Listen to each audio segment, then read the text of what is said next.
distinguish between the neuroses and the virtues. This is the essence of the job of being a Buddhist. If you could argue everything up to there is preparation, you know. Now we start the real job. So any questions about so far what we've discussed? I'm going to go into detail about what is attachment, what is aversion, what are these things. But are there any questions? And if not, I'm happy to carry on. Okay, I'll carry on. All right. So keeping in mind the end result, Buddha, free of all the delusions and full of all the goodness, that's the end result of all this work. The preliminary work of getting the teacher and appreciating this human rebirth and thinking about impermanence and death and wanting to turn to the Buddha for advice and then taking his advice, that begins the process of abiding by the laws of karma, controlling our body, controlling our speech. Why?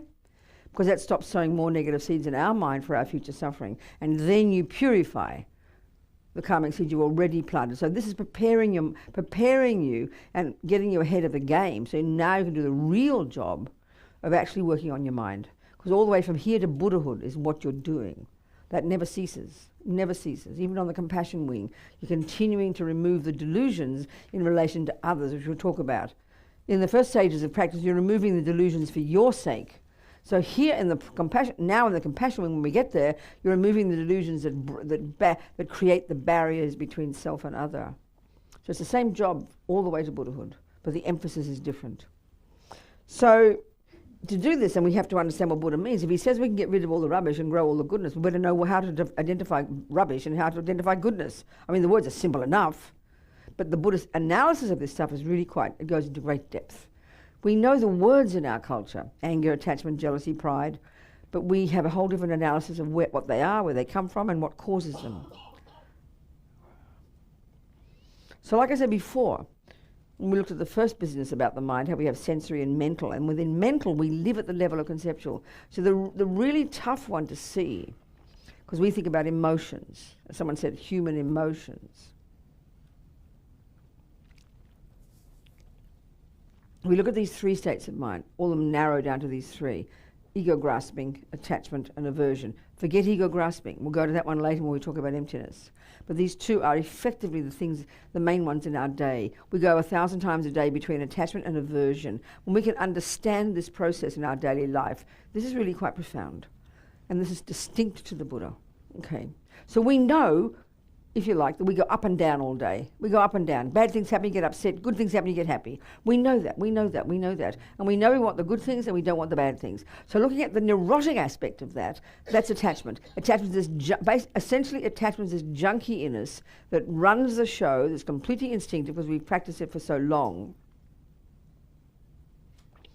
It's at the level of assumption, and two ways of putting it. They're both kind of brutal. It wants only the good things. It can only bear the good things. Our attachment wants only the nice things to see, hear, taste, touch, and smell, basically. So we know that. We know, so if we read nice news, we have happy flowers and lovely, delicious food and lovely sunny day and sweet breezes that touch our skin that's nice and people are sweet and kind, we say, I had a good day. And why? Is because attachment got what it wanted. And that means then pleasant feelings were triggered. So feelings, if we look at this third category of states of mind, like I mentioned before, I call them like the mechanics.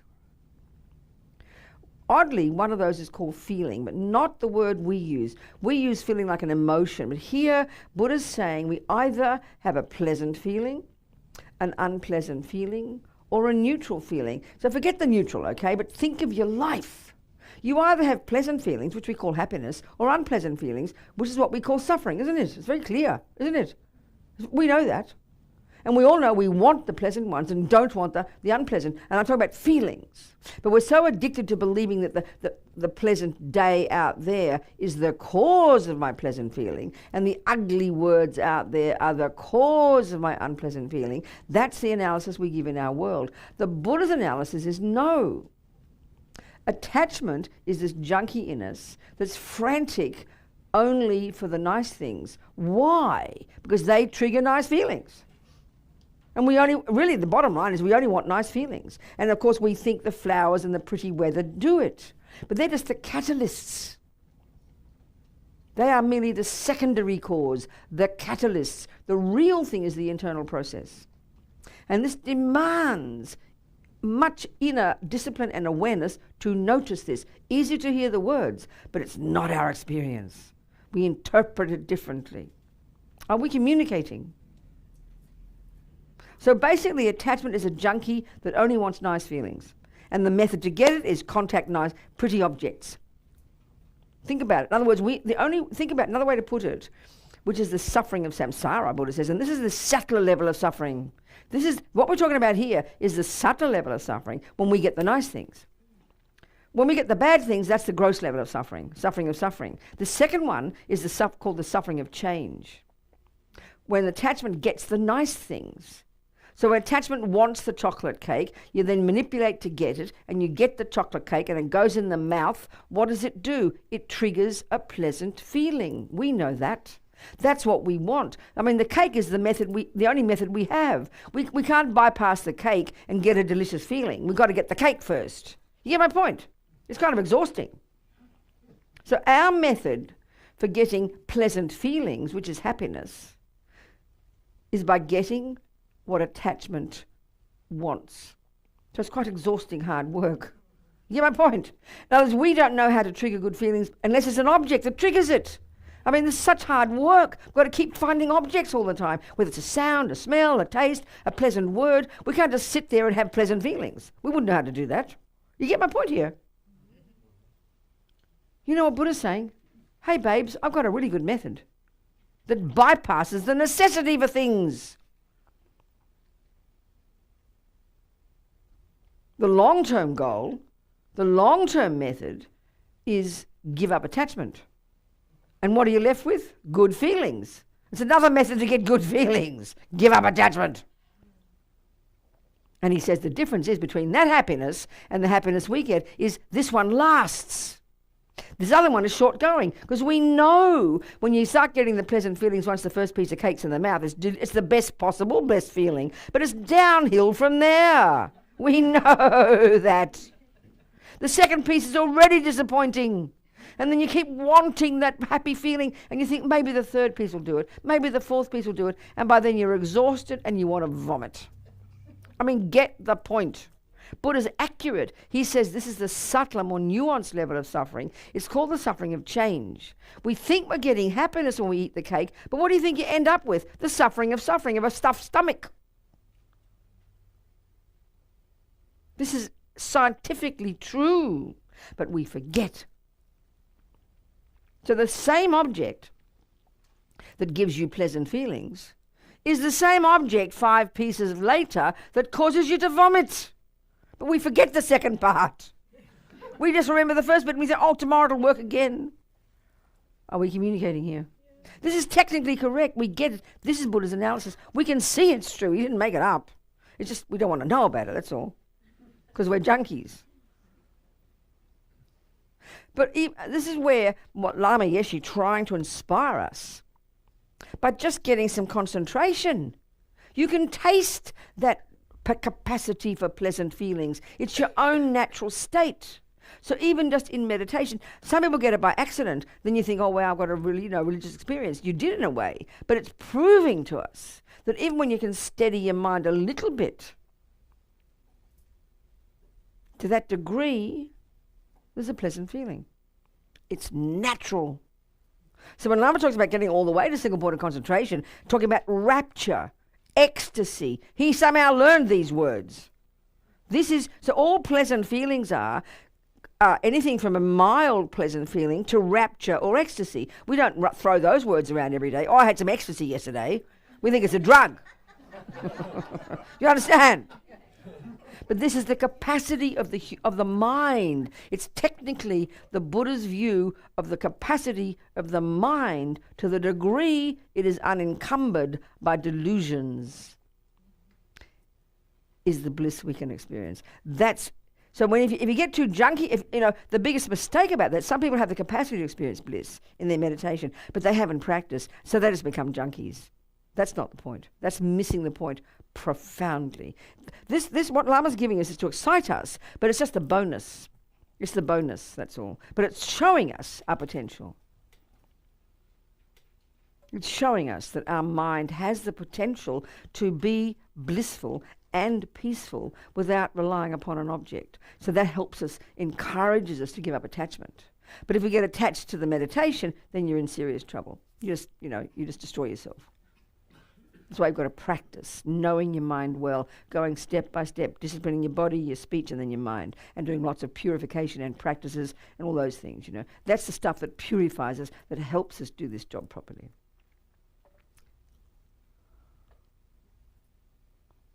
So attachment is this junkie that's always there, constantly, spontaneously, instinctively, desperate to get, not even the object, but to get the nice feelings. That's all attachment wants. So this is when we understand this process. It's very humbling and very, very inspiring, but also depressing. When I always use the example, let's say, always one example I always use about this particular mother I met years ago whose boy was a professional fisherman. And then he died scuba diving. And then she wondered where he'd been reborn. She heard about karma. And she went to Geshe Lama Kontrog. She asked me, I said, I don't know, but go and ask Geshe Lama Kontrog. Well, he's clairvoyant. He's like not clairvoyant, knows emptiness, bodhicitta, the works, he's got the lot. But these lamas are very humble. They don't tell you what they see sometimes, but sometimes they do when the person's mind is ready. So she went to him. She was devastated when she heard about karma. Her boy had been a fisherman since he's born. As soon as he went fishing, he fell in love with fishing. So I'm going to explain this. I'll do a little analysis of that. But the incidental part of the story is that she went to see him and asked where her boy had been reborn, because he died scuba diving at the age of 29 or something. And he spent his life killing fish. That's what a fisherman is. So he said, first he was born in the animal realms and now he's in the hell realms. So of course it's shocking to hear, but she was very marvelous. Her response was, "Oh no, what can I do for him?" she said. And he laughed sadly and said, "What do you mean for him? For everybody." And she was really moved by this. I met her years later. She's not a Buddhist, but this touched her heart deeply. So it was helpful to hear that. It was very curious, because who wants to hear that? So let me do this analysis about the relationship between attachment and feeling, and this is how we get stuck in samsara and our misconceptions about all this stuff. So let's think about how he got born. So first of all, these 4 tracks of karma. One is the type of rebirth. He got the good one from one of his powerful non-killing karmic results in his big main bank vault. One of those was triggered before he stopped breathing in the past life, and he got a program to go to Mummy's womb in this lovely, nice lady in California. Second, he's got lots of good tendencies, the second track of karma, born with very kindness, with intelligence, with generosity, a good human being. But like a lot of people in our culture that have all those qualities, he had a tendency to kill. Not people, who are seen as monsters. Not poodles. He would have been seen as a monster. He'd have to secretly go out at night to kill poodles, wouldn't he? Because we love our poodles. But fish. But that's cool in our culture, isn't it? Do you see my point? So he had the good karma to have a good reputation because he was killing fish, which is unfortunate for him. If he had imagine if he was going around killing poodles, he'd be seen as a monster. He'd be put on death row practically. Only because we're attached to poodle woodles, but not to fishy wishies. Except to eat them. Do you understand? We're so irrational in our attachments. So anyway, this is the point now, So he was like, I don't know, little boy, 4, 5, I don't know, when he first met fishing, and this is how karma works. This is all these pieces, how they come together. He'd never thought of fishing before. Suddenly he meets the condition called fishing. Instantaneously, it's like triggers his memory, which means triggers the memory of having done it before, which means the karma of having done it before. So instantaneously, because of his past habit of killing, instantaneously pleasant feelings were triggered. Immediately he saw it, pleasant feelings were triggered. And then a millisecond later, so quick it's like the same time, attachment kicks in, which then makes it look completely divine, calls it a delicious thing to do. So naturally, he wants to do it again. Why? Because he had a good feeling. We judge everything by our good feelings. If we have a pleasant feeling, for us, mostly it's probably just cake, watching a movie, having a nice husband, I mean, some people, unfortunately, have it from killing fish, torturing. My friend on death row in Kentucky, and I'm going to see him tomorrow in Kentucky, I said it, yeah. A friend of Mitch, who's my friend, who's a Buddhist there. And he told me about him years ago. I know him. He's in that movie, you see his face in Chasing Buddha, smiling guy. Mitch said, Robina, he thinks of torture all the time. Can you imagine being born with a tendency to want to torture all the time? I mean, we've got the tendency to want to eat too much cake. We feel bad about it. It's just habits, karmic imprints, karmic imprints, karmic imprints. When you know that, you can have compassion. So there's this guy. Clearly he's on death row because he tortured people. At least he can't do it there. But his mind, continually on his mind, whether he likes it or not. That's the depth of karmic imprints. And we know ourselves, our stuff, we can't stop our stuff either. Old habits reverberating in our head. So here, but this man attached to fishing. So because that habit was there, seeing the event triggered the memory, the karma memory, if you like, because everything's imprinted in the mind, instantly pleasant feeling is triggered. Instantly. And powerful pleasant feelings. And then powerful attachment kicks in, which is the one that makes it look more delicious than it really is, paints a blissful picture of it in his mind. And that's the picture he carried the rest of his life. When he thought fishing, which he thought about all the time, he saw it through the lenses of attachment, which made it look beautiful. So of course we all want good feelings. So of course he thought fishing was the cause. We think cake is the cause. Well, of course we think it is. It's automatic. We don't question that process. That's what we have to do. And that's why believing in our feelings is the worst misconception. We do. We're junkies because all we want is good feelings. We're frantic for good feelings. Frantic. We'll do anything we can to find any object to trigger good feelings. And then, of course, he thinks it's good. And he was born in a culture, like in California, where he was born, where you don't criticize fishing. It's seen as good, you see. So he spent his life. So that means he never, and this is a killer about attachment. Attachment's main job, apart from the craving and the wanting and the manipulating and the possessing, its main function is to exaggerate, to make it more delicious than it really is. That means he was blinded from seeing the fish in his boat every day for 25 years, flapping their little bodies. He saw flapping bodies, but he didn't see, I wonder what they're flapping their body for. He just saw flapping bodies. My old uncle, my auntie Robina Bliss, my mummy was called Agnes Bliss, my auntie Robina Bliss married a Lithuanian, so she became Robina Arkushauskas. We thought Bliss was a silly name. So anyway, she became Robina Arkushauskas.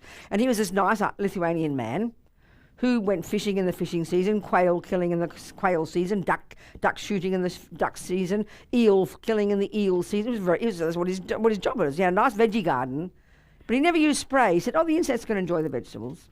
Anyway, that was what he did. He killed all these animals, you know. My poor auntie, we called her Ninny. She couldn't stand. She was a vegetarian. She just cried every day because she had to skin the poor because she was trying to be a good wife, you know. Anyway, whatever. But the point is, he bought a property up on the river between the two states, New South Wales and Victoria, which was the ideal place for a fisherman and a duck shooter and a quail shooter and an eel killer. Do you understand? He was in heaven up there. So basically we go up there and we swim in the river because we'd sunbake in the sun, you know. And I had never in my life thought of fishing. My father did it, but I'd never thought of fishing. It never rose in my mind as a concept.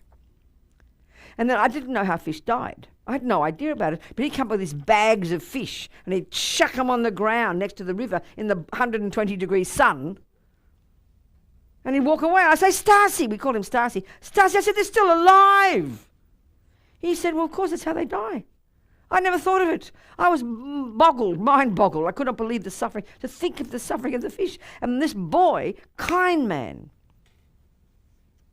because of the habit, because of attachment, he never saw suffering. That was the tragedy. His mummy hated fishing, but she never criticized, she said. And she went fishing with him one time. And because she didn't have attachment to fishing, she didn't have any veils in front of her eyes, so she saw nakedly the truth. The fish weren't happy. Are we communicating here? So he wasn't brutal. This is the tragedy of attachment. As a honey-covered razor blade, it looks like kindness. But it blinds us from seeing the harm we're causing. And that's where attachment, when we harm others through attachment, it's not as heavy maybe as aggression, as wanting to harm. Fishermen don't want to harm, but it blinds you from seeing the suffering. He never saw them suffering. That's the thing that's fascinating. This is how our delusions work. Attachment is the one that drives us. It's this motor. It's most subtle energy, its heaviest energy, the deepest energy, the most primordial from the practice, having practiced it for countless lifetimes, is that it's the energy of never having enough, dissatisfaction, which is this hunger, which causes us to yearn after something out there because something's missing. Then we jump onto the 5 objects of the senses, depending on our karma. It's going to be this or this or this. So at least if we just do it to, but if it doesn't include other humans or other beings, it's not so bad. You just harm yourself. Too much cake, too much pornography, because we're not harming another. You're just feeding yourself. It's not being moralistic. It's practical. But then you start to harm others with it, like raping people, stealing from people, lying to people. You understand? When it harms others, it's more heavy. Killing people based on attachment. That's when it's heavy, obviously. So that's why we at least start stopping those things at the beginning stages of practice. But how these things work together. Karmic habit meets the object, triggers a pleasant feeling, catching kicks in, makes it look delicious. The whole thing is sealed. From there on, never question, ever once, fishing is good. And because the world accepts it, he continues to do it. We need to look at these things and unpack these assumptions and understand this process, how it works technically. This is the Buddhist analysis, And so so that's the point. Attachment is a junkie for pleasant feelings. That's it. And the only way we can trigger them is do something out there. Harm others, eat cake, jump on boys. Not being rude, not being mean, just talking. Now, our deepest attachment is where we just really harm ourselves, the most profound level of attachment, where we harm ourselves. And this is primordially deep attachment. They don't really teach this until we get to what they call the 8 worldly dharmas, that strange phrase we hear when you read the Tibetan literature. The deepest attachment we have, the most primordial, since we're born, it's almost the subtlest attachment of all, a function of ego grasping, the root delusion. Attachment, basically, putting it in simple words, it's the craving to be liked, the craving to be seen in a good light. We are junkies for that one. And this proves how absolutely tragic attachment is. The implication is that why would I want other people to like me? It's because obviously I'm not worthy until then. That's the energy that we have. I am nothing until someone says I'm something. That's the depth of the suffering of this attachment. Because you analyze it. Think about it just sort of in simple words. They call it attachment to reputation. Think about it in simple words. We crave every second. That's why to be seen in a good light, which means we're manipulating, we're adjusting our behavior all the time, watching like a hawk to make sure we say and do something, unless we're out of control, then we do crazy things, to make sure the person responds nicely. Phew, they must keep liking me, And the millisecond a person criticizes, doesn't like us, doesn't respond properly, we have a panic attack. They say that the yogis in the mountains who really practicing have given up everything. Until they're the most advanced levels, they're still thinking of what the people in the village are thinking about them. And we start to look into our mind. This conversation of attachment to how we're seen is there in our head all day. It's embarrassing to hear it. We often don't hear it until we really start to see our minds well. Always adjusting it, always wanting to be seen as good, wishing people can see us, wishing they would know I'm doing this, hoping that they're going to do it, I'm going to tell them this. Everything is, when we're really deluded, everything we're saying is always in reference to how we're seen by others. So the other one is, this is where we look at all the different delusions. Another delusion that's very similar to that, that's really confusing to us, it seems same, is a delusion called pride. This is fascinating. Pride, all delusions are an overinflation, an over-exaggeration of certain qualities. That's the delusion's essential job. All the ones in this first category, the emotional, disturbing emotions, attachments, all their key function, anger over-exaggerates a person or thing's ugliness. Flip that over, and guilt, you're the object, that over-exaggerates your badness. Attachment over-exaggerates something's niceness. Jealousy is a distorted mind that when someone else is happy, actually it's based on anger. Especially if my boyfriend is smiling because someone else is smiling at him, not looking at me. It's terrifying to us.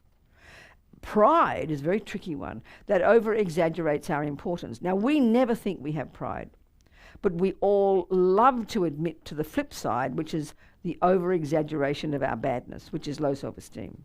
But the point is, we wouldn't have that if we didn't have pride. It's very depressing to hear that. We do not. Most of us don't.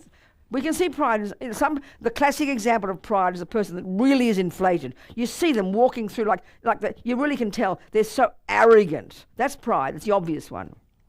But when you see a little mousy person who's shy and blushes when people look at them, or you think, oh, the poor person, that's the flip side of pride. It's not being horrible. A person who doesn't have low self-esteem or pride would be content with who they are. They'd be happy. They don't mind if they're fat or thin or skinny or loud or dark. They're happy who they are. They're not worried. There's a big difference, I tell you. So low self-esteem is just when you're not getting people to think you're important. Oh, I must be a nobody. I must kill myself. I'm nothing. You're really a nice person to me. No, I'm not. We recognize these. But these are all these voices in our mind all the time. We have to learn to distinguish them. They're so tricky. Jealousy and anger and compassion and kindness and this and resentment and wishing that people suffer. There's so many. But again, remember Buddha's identified 84,000. But even just a half a dozen is hard work. And they're all these roommates in there all chatting, all together. So you've got to just identify them. Hear their voice, hear what anger says, hear what attachment says, hear what low self-esteem says, hear what arrogance says. They're all voices, they're all concepts in our mind, but all mixed together like a big soup.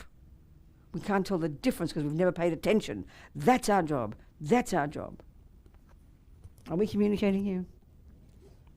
They're the ones that are causing us to break our hearts. They're the ones that are causing us to suffer, And they're so tricky. Like I talk about, like in relationships, like with your mummy or with your partner, I always kind of make a sort of cliched idea. You got the good girls and the bad girls, let's say. And I always think of myself as I'm one of the bad girls who causes trouble. Like in our household, there were 7 children, We all had our own style. We all joke about it now. So one of my sisters her main style was to make sure when Daddy got home, when he was a bit drunk, keep Mummy out of the way and keep Robina over here and make sure Julie doesn't know. She'd manipulate the whole household. Do you understand? She was kind. She was wonderful. She's a gorgeous person. But she was what the world calls a worrier. You understand? And that means she had to control all the bits and pieces so the apple cart wouldn't get overturned. Are you kind of with me here? And that is driven by kindness. But it's unbelievable attachment. Because her attachment couldn't handle the apple cart upset. But then that's the good girl mode. And then, you understand? And then it's still attachment, not criticizing. We've all got these things. Now, my mode was I didn't worry if Daddy walked in, if he upset the apple cart and there was a fight and a yell, what the hell, and I'd jump in the middle of the fight, probably, and stir it up and turn over the apple cart on purpose.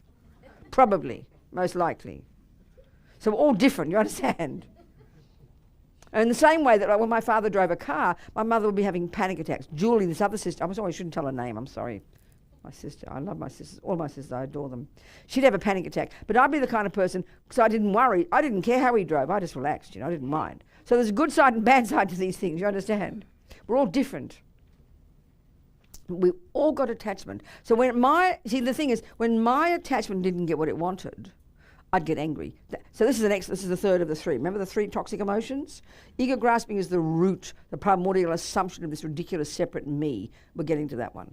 That, on the basis of this, there's attachment to get what that fantasy me wants, which is this emotional hunger, dissatisfaction, manipulating, controlling, to make things the way I want. Attachment does that. That's its job. Now, kind people have it, and so do unkind people. We all have attachment, unless you're a bodhisattva already. So it's harder for you kind people to see your attachment. It's much harder. Are you seeing what I'm saying here? It's easier to see my attachment because when attachment doesn't get what it wants, it turns into aversion. Now that has got a whole spectrum of responses. The obvious response of aversion is volatile, anger, shout, yell. I'm a classic one of those. You might have a kid like that, or yourself. It's obvious, evident. How dare you do that? My attachment doesn't want that, so shout, yell, kick. Now, there's a whole spectrum. Then there's the milder versions of thwarted attachment, aversion, and all of us have these all day. We don't pay attention. They're called irritation, annoyed, upset, frustrated, anxious, worried, stressed. Stress is the interplay between attachment not getting what it wants and aversion rising. This is very subtle. This is a subtle, all day. Subtle. But we don't go to the therapist and say, I got annoyed today. We wait till we want to kill our husband before we go to the therapist. And that's one of our main problems, I tell you. We don't notice what's happening in here until you want to kill yourself or your boyfriend. Because it continues in this spectrum of aversion all the way to despair and depression. Do you understand? Can you hear me? But our trouble is, it's not our analysis, it's not our culture, it's not our psychology. We don't pay attention to what goes on in here, period. And if we do, it's when the wheels are falling off. That analogy I use is like you've never heard of a mechanic, you've never heard of car repair, you've never heard of maintenance, and I mean it sincerely, and you drive your car till the wheels fall off and you're going at 100 miles an hour. Oh, my wheels are falling off. What'll I do? Well, it's a little bit late. Do you get my point? And we know that stupidity.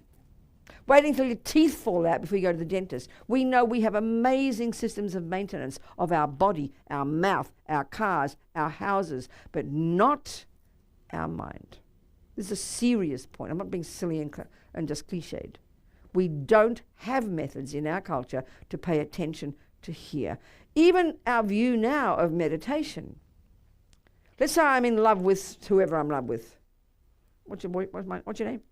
Zach, I'm sorry, I forget. So I'm in love with Zach. We're blissfully happy. And someone says, you should learn to meditate, Robina. I say, don't be ridiculous, I'm happy. Because we think of meditation as an alternative to a pill. You see my point? Really in our mind we think this. That's why waiting for the wheels to fall off. You just wait. You got to start paying attention when there's a slight wobble. Then guess what? When you deal with the wobble and you fix it, the wheels will never fall off. So if you use these practical skills that the Buddha is suggesting of beginning to pay attention to your thoughts, controlling your body and speech, you can really learn very slowly to live your life well and maintain your thoughts. And you could say you would never have a mental breakdown. It's common sense.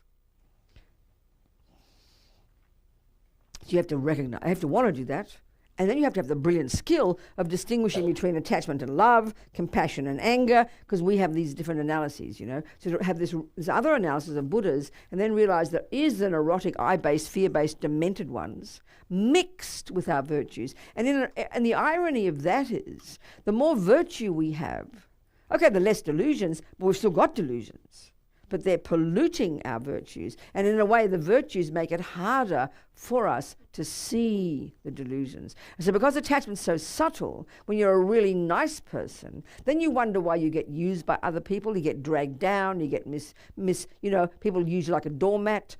People especially you can become abused in a relationship. You wonder why, because you're a nice person. It's because your attachment is destroying you. And you can't recognize it. You can't distinguish it from the other part. You're yearning all the time, hoping if I do this and do that, Mummy will love me. If I do this, I do that, he'll love me. That kind of approach. That's because of attachment. We don't notice it. Then when you have aversion, then your style of thwarted attachment is depression. You become quiet or sad, as we say. That's depression. That's the attachment not getting what it wants, so you become depressed. That's what depression is. It's internalized aversion. A person who's always disappointed and always getting upset and angry. That's anger. But if you when things go wrong, get disappointed, get punched in the nose, things go wrong, it builds up, because nothing goes astray. Everything gets built up. So then you go in and down and deep and down to where now you can't get out of bed one morning because you're inert. Oh, I'm depressed. What can I do about it? Again, the wheels have fallen off. We have to notice the mind way before that. And this is what's hard for us.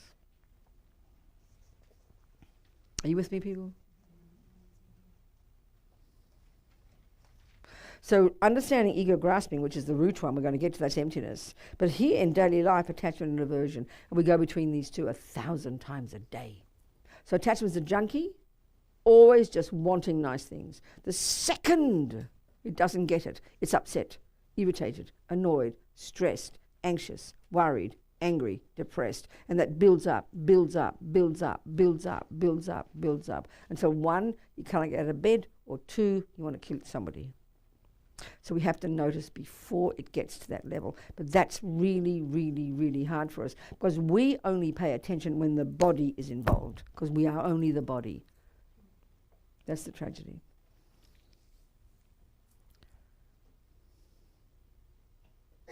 Attachment and aversion. If you can get these two, 90% of your worries, worries, anxiety, panic, stress, they're all mild versions of aversion, of thwarted attachment. Anger's an obvious volatile one, easy to identify. How dare that happen? It's not what my attachment wants, Freak out, shout, yell. That's easy to identify, simple. But frustrated, annoyed, irritated, stressed, it builds up subtly, all the time, building up. Nothing goes astray. And it builds up. It doesn't just go in one ear and out the other. Until you deal with it, it builds up like the wobbly wheels won't suddenly go away. The wobbly wheels will keep being wobbly, and they get more wobbly and more wobbly. Maybe they're quiet, and then more wobbly, and one day they fall off. And that's when we notice. Way too late. That's what we mean even by going to a doctor and a therapist. We assume a therapist, we have to do curative. It's preventative. And we can do it. This is the point. And that's why this is the hard job of being a Buddhist. But why you do your prostrations, why you do your water bowls, why you do your mantras, why you do your visualizations, why you do your vows, they are like techniques to help you do this job. Just a bit like I use the analogy, let's say, I always use Michael Jordan as the example. I'm sure he's a grandfather by now, but pretend, I keep using that same example. Or let's say a tennis player, it doesn't matter. Let's say Michael Jordan. You go to the basketball, and you see him whizzing up and down the court, upwards, backwards there, and the balls in the hoop, endless balls in the hoop. You're so excited. Oh, Michael, please show me how to get the ball in the hoop. Because let's face it, that's the essence of basketball, isn't it? The biggest number of balls in the hoop and you win. That's the essence of basketball, in the hoop. That's it, and you're excited. So he says, yeah, Robina, okay, you've got to go jogging for this and 5 miles a day and do this and live in this diet and go to university and learn basketball, technology and philosophy and do this and do that. And I said, no, Michael, you didn't hear me. How do I get the ball in the hoop? And repeat the answer. Because you can't just walk on the court and get the ball in the hoop. You've got to prime your body and mind for years, and then you'll do it effortlessly. Well, this job of being your own therapist is the same. This is the main job. But we are not ready for it. It's like massively difficult for us. So we have to do the other practices, which are like the push-ups and the good diets, like controlling your body, controlling your speech, living in vows. They support it. They calm your gross level down so your mind can do the job. They support the real job. You don't become a Buddhist until you do this. That's why that story about Atisha. I think it was Atisha, and somebody said to him, I did my prostrations today. I'm very happy. I hope you practice Dharma. Oh, okay. I did my meditation. I did my this. I did my circumambulations. I hope you practice Dharma every time. All they mean by practice Dharma is work on your mind. That's the job. From here to Buddhahood, that's the job to be done. Why? Because the end result is Sangye, rid of rubbish, full of goodness. It's a psychological job. It's a job of the mind. And all that other stuff supports it, puts atomic bombs on the delusion, so it makes it easier. So doing all your not your prostrations, all your push-ups, yeah, like your prostrations. Your push-ups makes you more fit and healthy so you can get the ball in the hoop. Getting the ball in the hoop is changing your mind. That's being a Buddhist. Why do you have prayer flags? Help you change your mind. Why do you have pictures of Buddha? Help you change your mind. Why do I wear these funny robes and a bald head? Help me change my mind. They're just things you do that you use as tools to help you change your mind. That's it. That's it. And then you take on board all these things as and when you're ready. You're the boss. Are we communicating? 10 to 3. So now, okay, this is high school. So what you get from this and junior school is what they call renunciation. This is the wisdom wing. So if you're going to complete the wisdom wing, you're on the Theravadan path, you'll continue this work and you'll get to the root of the problem and you'll uproot ego grasping, you'll realize emptiness, you'll perfect it life after life, and then one life or other, you'll completely achieve your nirvana, and the end of that life, you're out of here. You're gone. You're finished. You've done the job. You've achieved your own liberation from suffering and its causes. That is one goal. That's high school. But we're on the Mahayana path, so you can go further, okay? You can go further. So let's talk about going further, because this is the tradition we're learning here. So as far as here, you'd say, you might have realized emptiness by now, but that's not the issue. Mainly what you get from this work of controlling your body, your speech, living in vows, doing all your purification practices and lots of other things, and working on your mind and lessening delusions and understanding, realizing the virtues, and mainly this work is refraining from harming with your body, speech and mind, working on giving up delusions, lessening the power of delusions, lessening the power of your body and speech. It's mainly that kind of and you are the beneficiary of this. It's for your sake. And from this, you have realized what they call renunciation. What are you renouncing? What are you giving up? Suffering and its causes. First noble truth, we mentioned two kinds of suffering. Let me go back to the first one. First kind of suffering, you're giving up the gross level. So you stop getting harmed. You practice junior school. You want to give up the second level, which is the suffering of change, which comes from attachment, so you give up the delusions. That's the more powerful one. So by this point, you've got renunciation. You've understood suffering and its causes, and you're up to here with it, and you're sick of it. That's renunciation. So the sign of having renunciation, Lama Zopa says, you've got it when just the thought of another moment of attachment is so repulsive. It's like being in a septic tank. So way to go, okay? Way to go. And how would you be? It sounds very forbidding to give up this and give up that. It always sounds depressing to us. So now how would you be? You'd be blissful. You'd be stable. You'd have immense equanimity. You'd have less neuroses. You'd be less up and down. You'd be less ridiculous. You'd be less jealous. You'd be less angry. You'd be less proud. You'd be less low self-esteem. You'd be more steady, more calm, more wise, and more joyful. More happy, in other words. Very simple. Happy and confident and courageous. You'd be a wonderful person. So now, that's renunciation. We can go further. We can go to the next wing of the bird, compassion wing, the bodhisattva path, or if you like, university level. And continue the job of working on your mind. It doesn't change. No difference. But now, before it was in reference to making sure you don't hurt others for your sake, now it's in reference to how to break down the barriers that these delusions have created, the barriers that our delusions have created between self and other. So in order to rip them down, in order to get closer to others, in order to help others. This is the compassion wing. Same job, work on your mind, but in reference to sentient beings. This is all. These two levels are all framed in terms of the two levels of vows. The first level of vows is what they call individual liberation, the vows that help me get my liberation. So I don't kill, don't steal, don't this, don't that. Monks and nun vows are the same level. It's got a few more, that's all, but they're the same purpose, to harness our body and speech. Vows are about behavior. Then we can work on our mind and get renunciation and become this blissful, wonderful, happy person. But we know suffering and its causes, and which means we understand karma and we understand the delusions. We've got this down. First and second truths. We've got them down. This is profound already. So this is the basis now for moving on to the compassion wing, where we're trying to cultivate compassion for others, which is, oh my God, look at the suffering. But what suffering? We've learned that in high school. There are 3 levels, remember? We've done the first and second.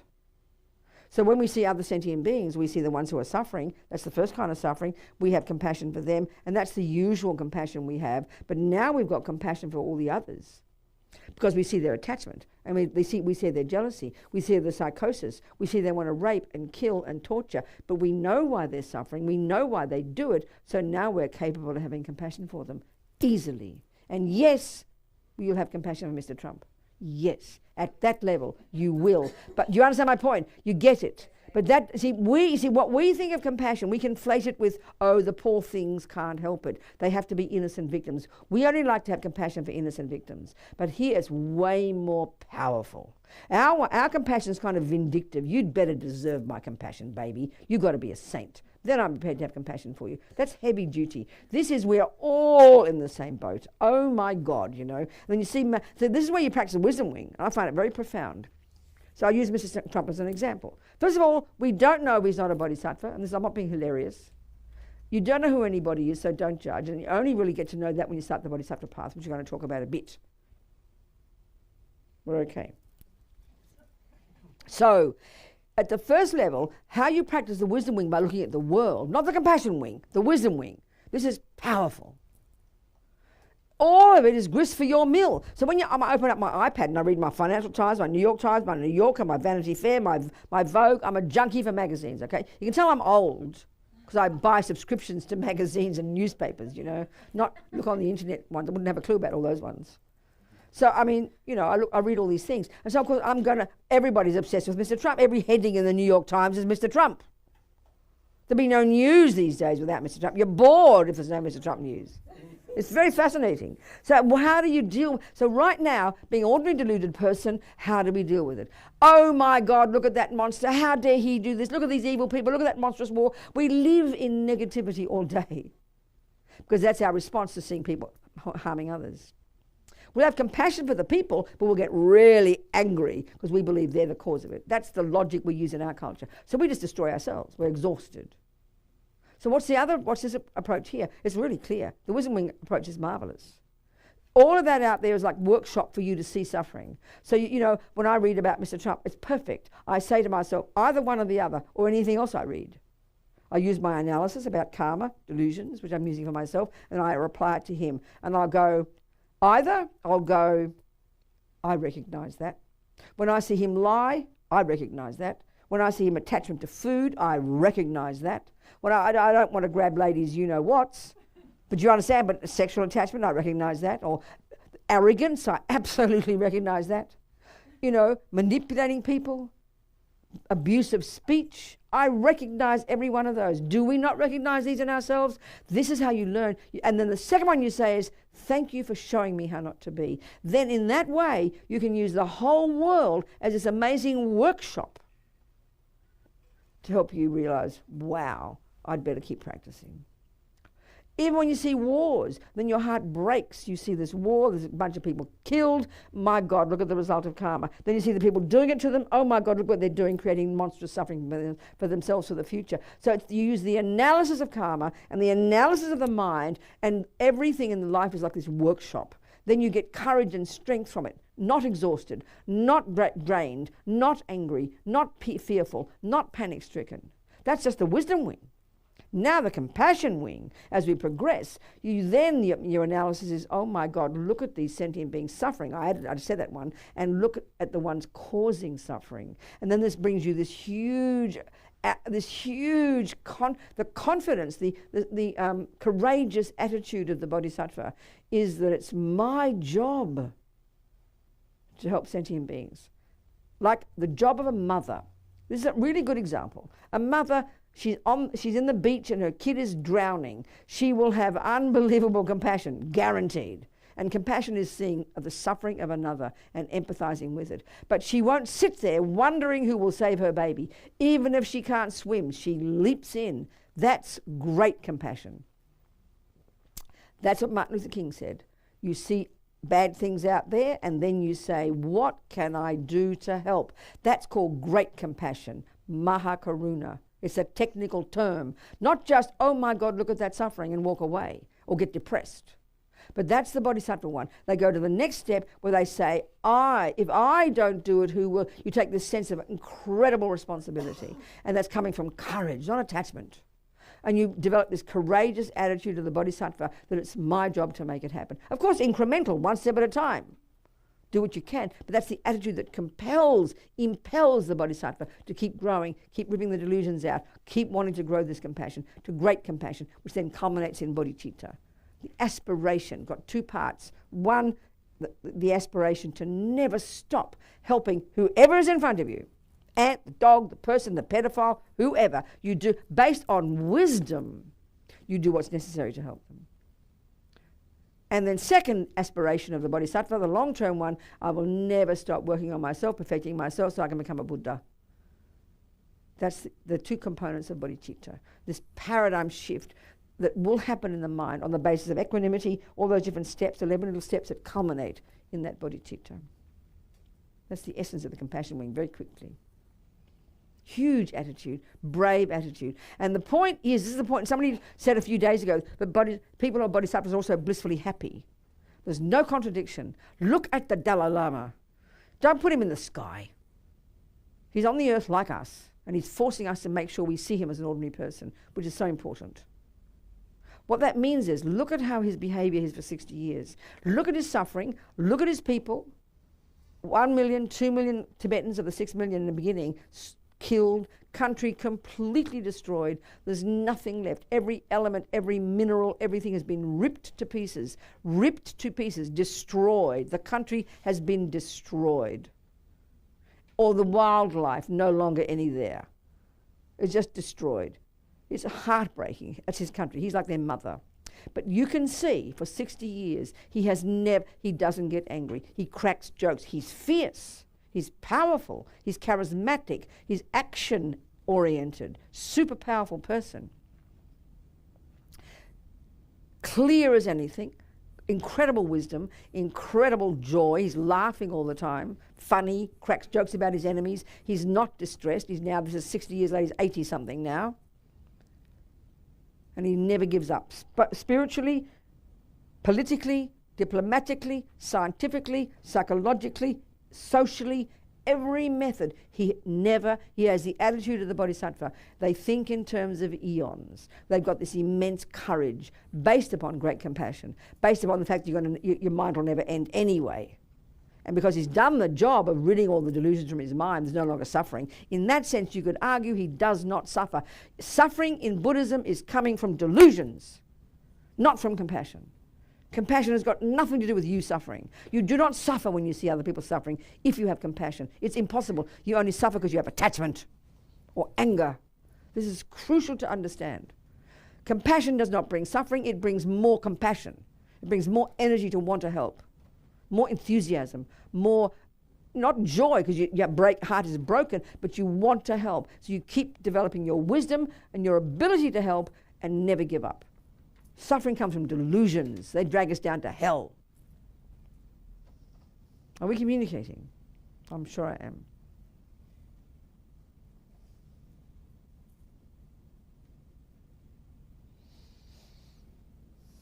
So then, get to bodhicitta. I whizzed through that bit. Very quick, wasn't it? 2 days was the wisdom wing, but that's when the nuts and bolts are. Now we whiz through the compassion wing, we've got bodhicitta. Now we go to the final stages of a bodhisattva path, and we practice the 6 perfections. We perfect the 2 wings of the bird. The first 4, where we perfect the compassion wing, and in relation to sentient beings, bopping around, life after life after life. And the last 2, we perfect the wisdom wing with single point of concentration, shamatha, and special insight, vipassana. The first 4 are the practice of generosity, morality, patience, and perseverance. Let's go through these briefly.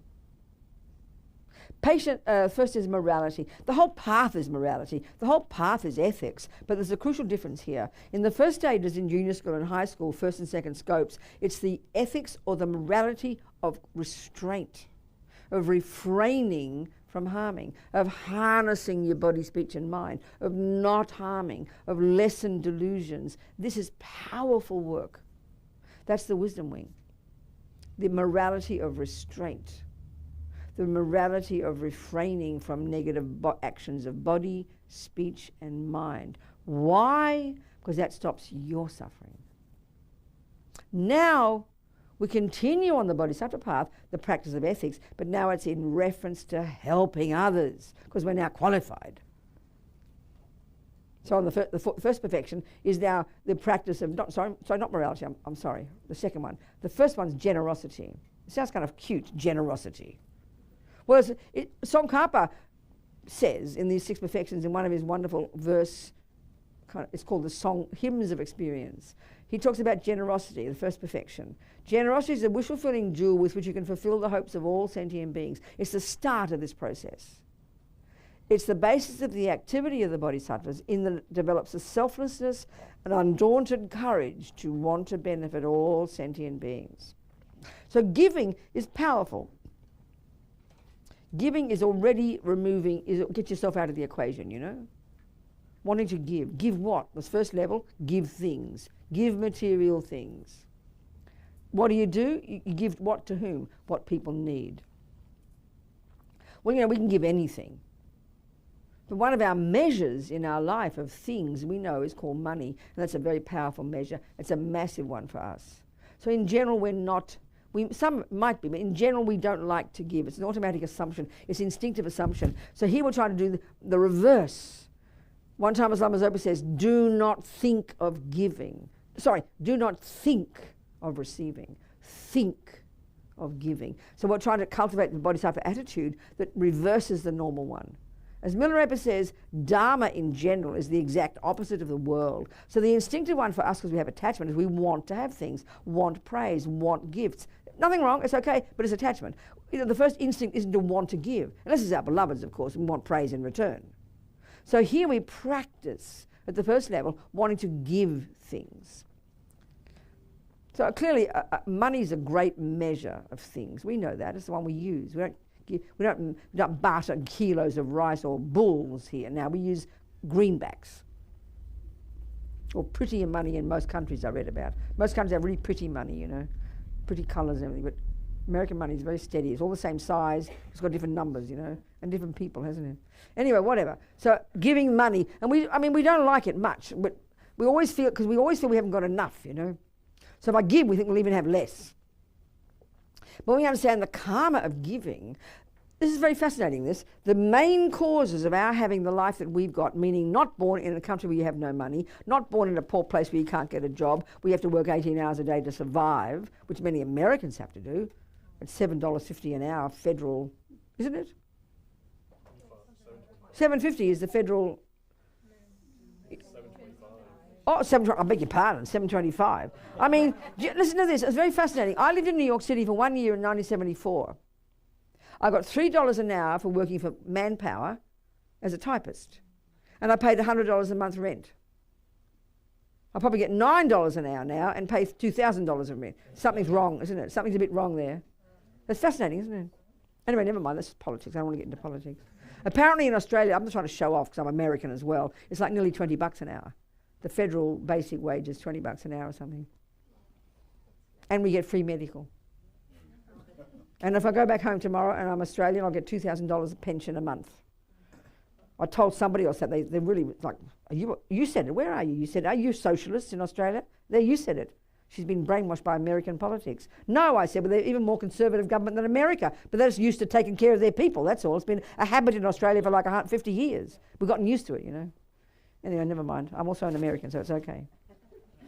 I'm not criticising. I'm also British.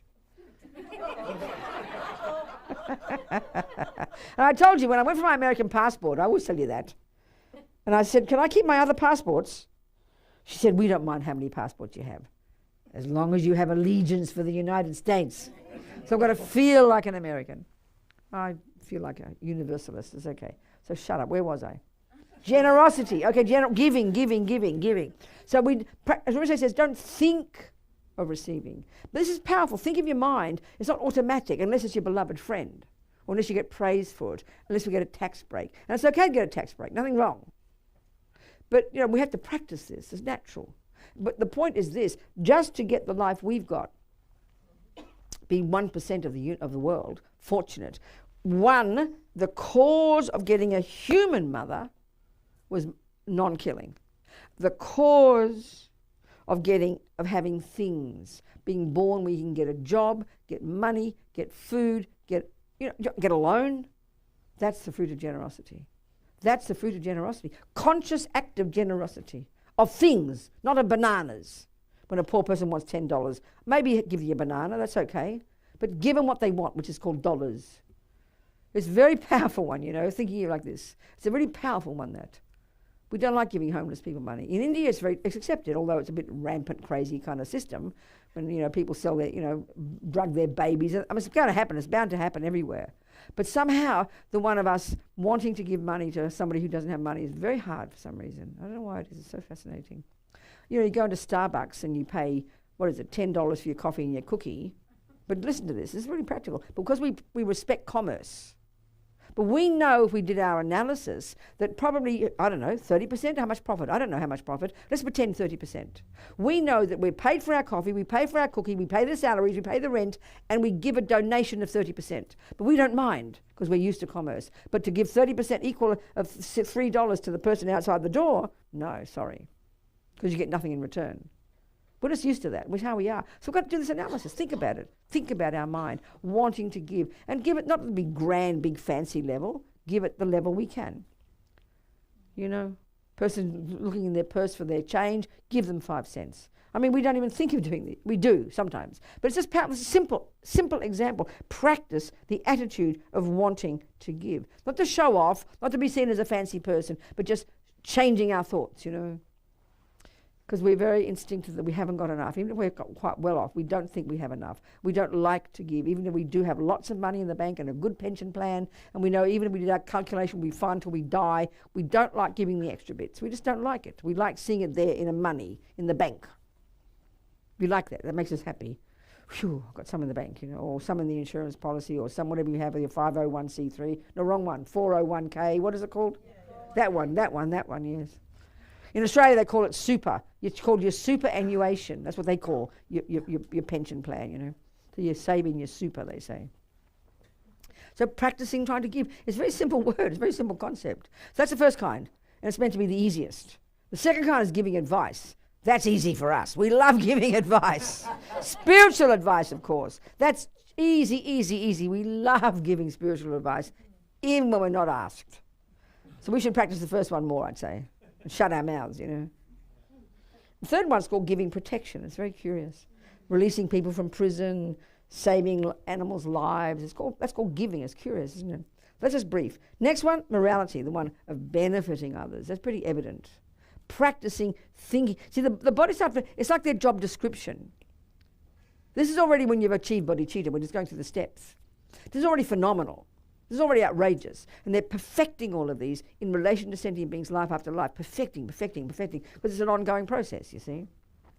So morality is helping whoever needs to be helped. But practicing, what we can do is practice thinking, what can I do to help? Practice thinking, what do people need? How can I give it? Not to show off and be fancy, look at me giving, look at me practicing. No. It's changing the mind. What can I do? What can I give?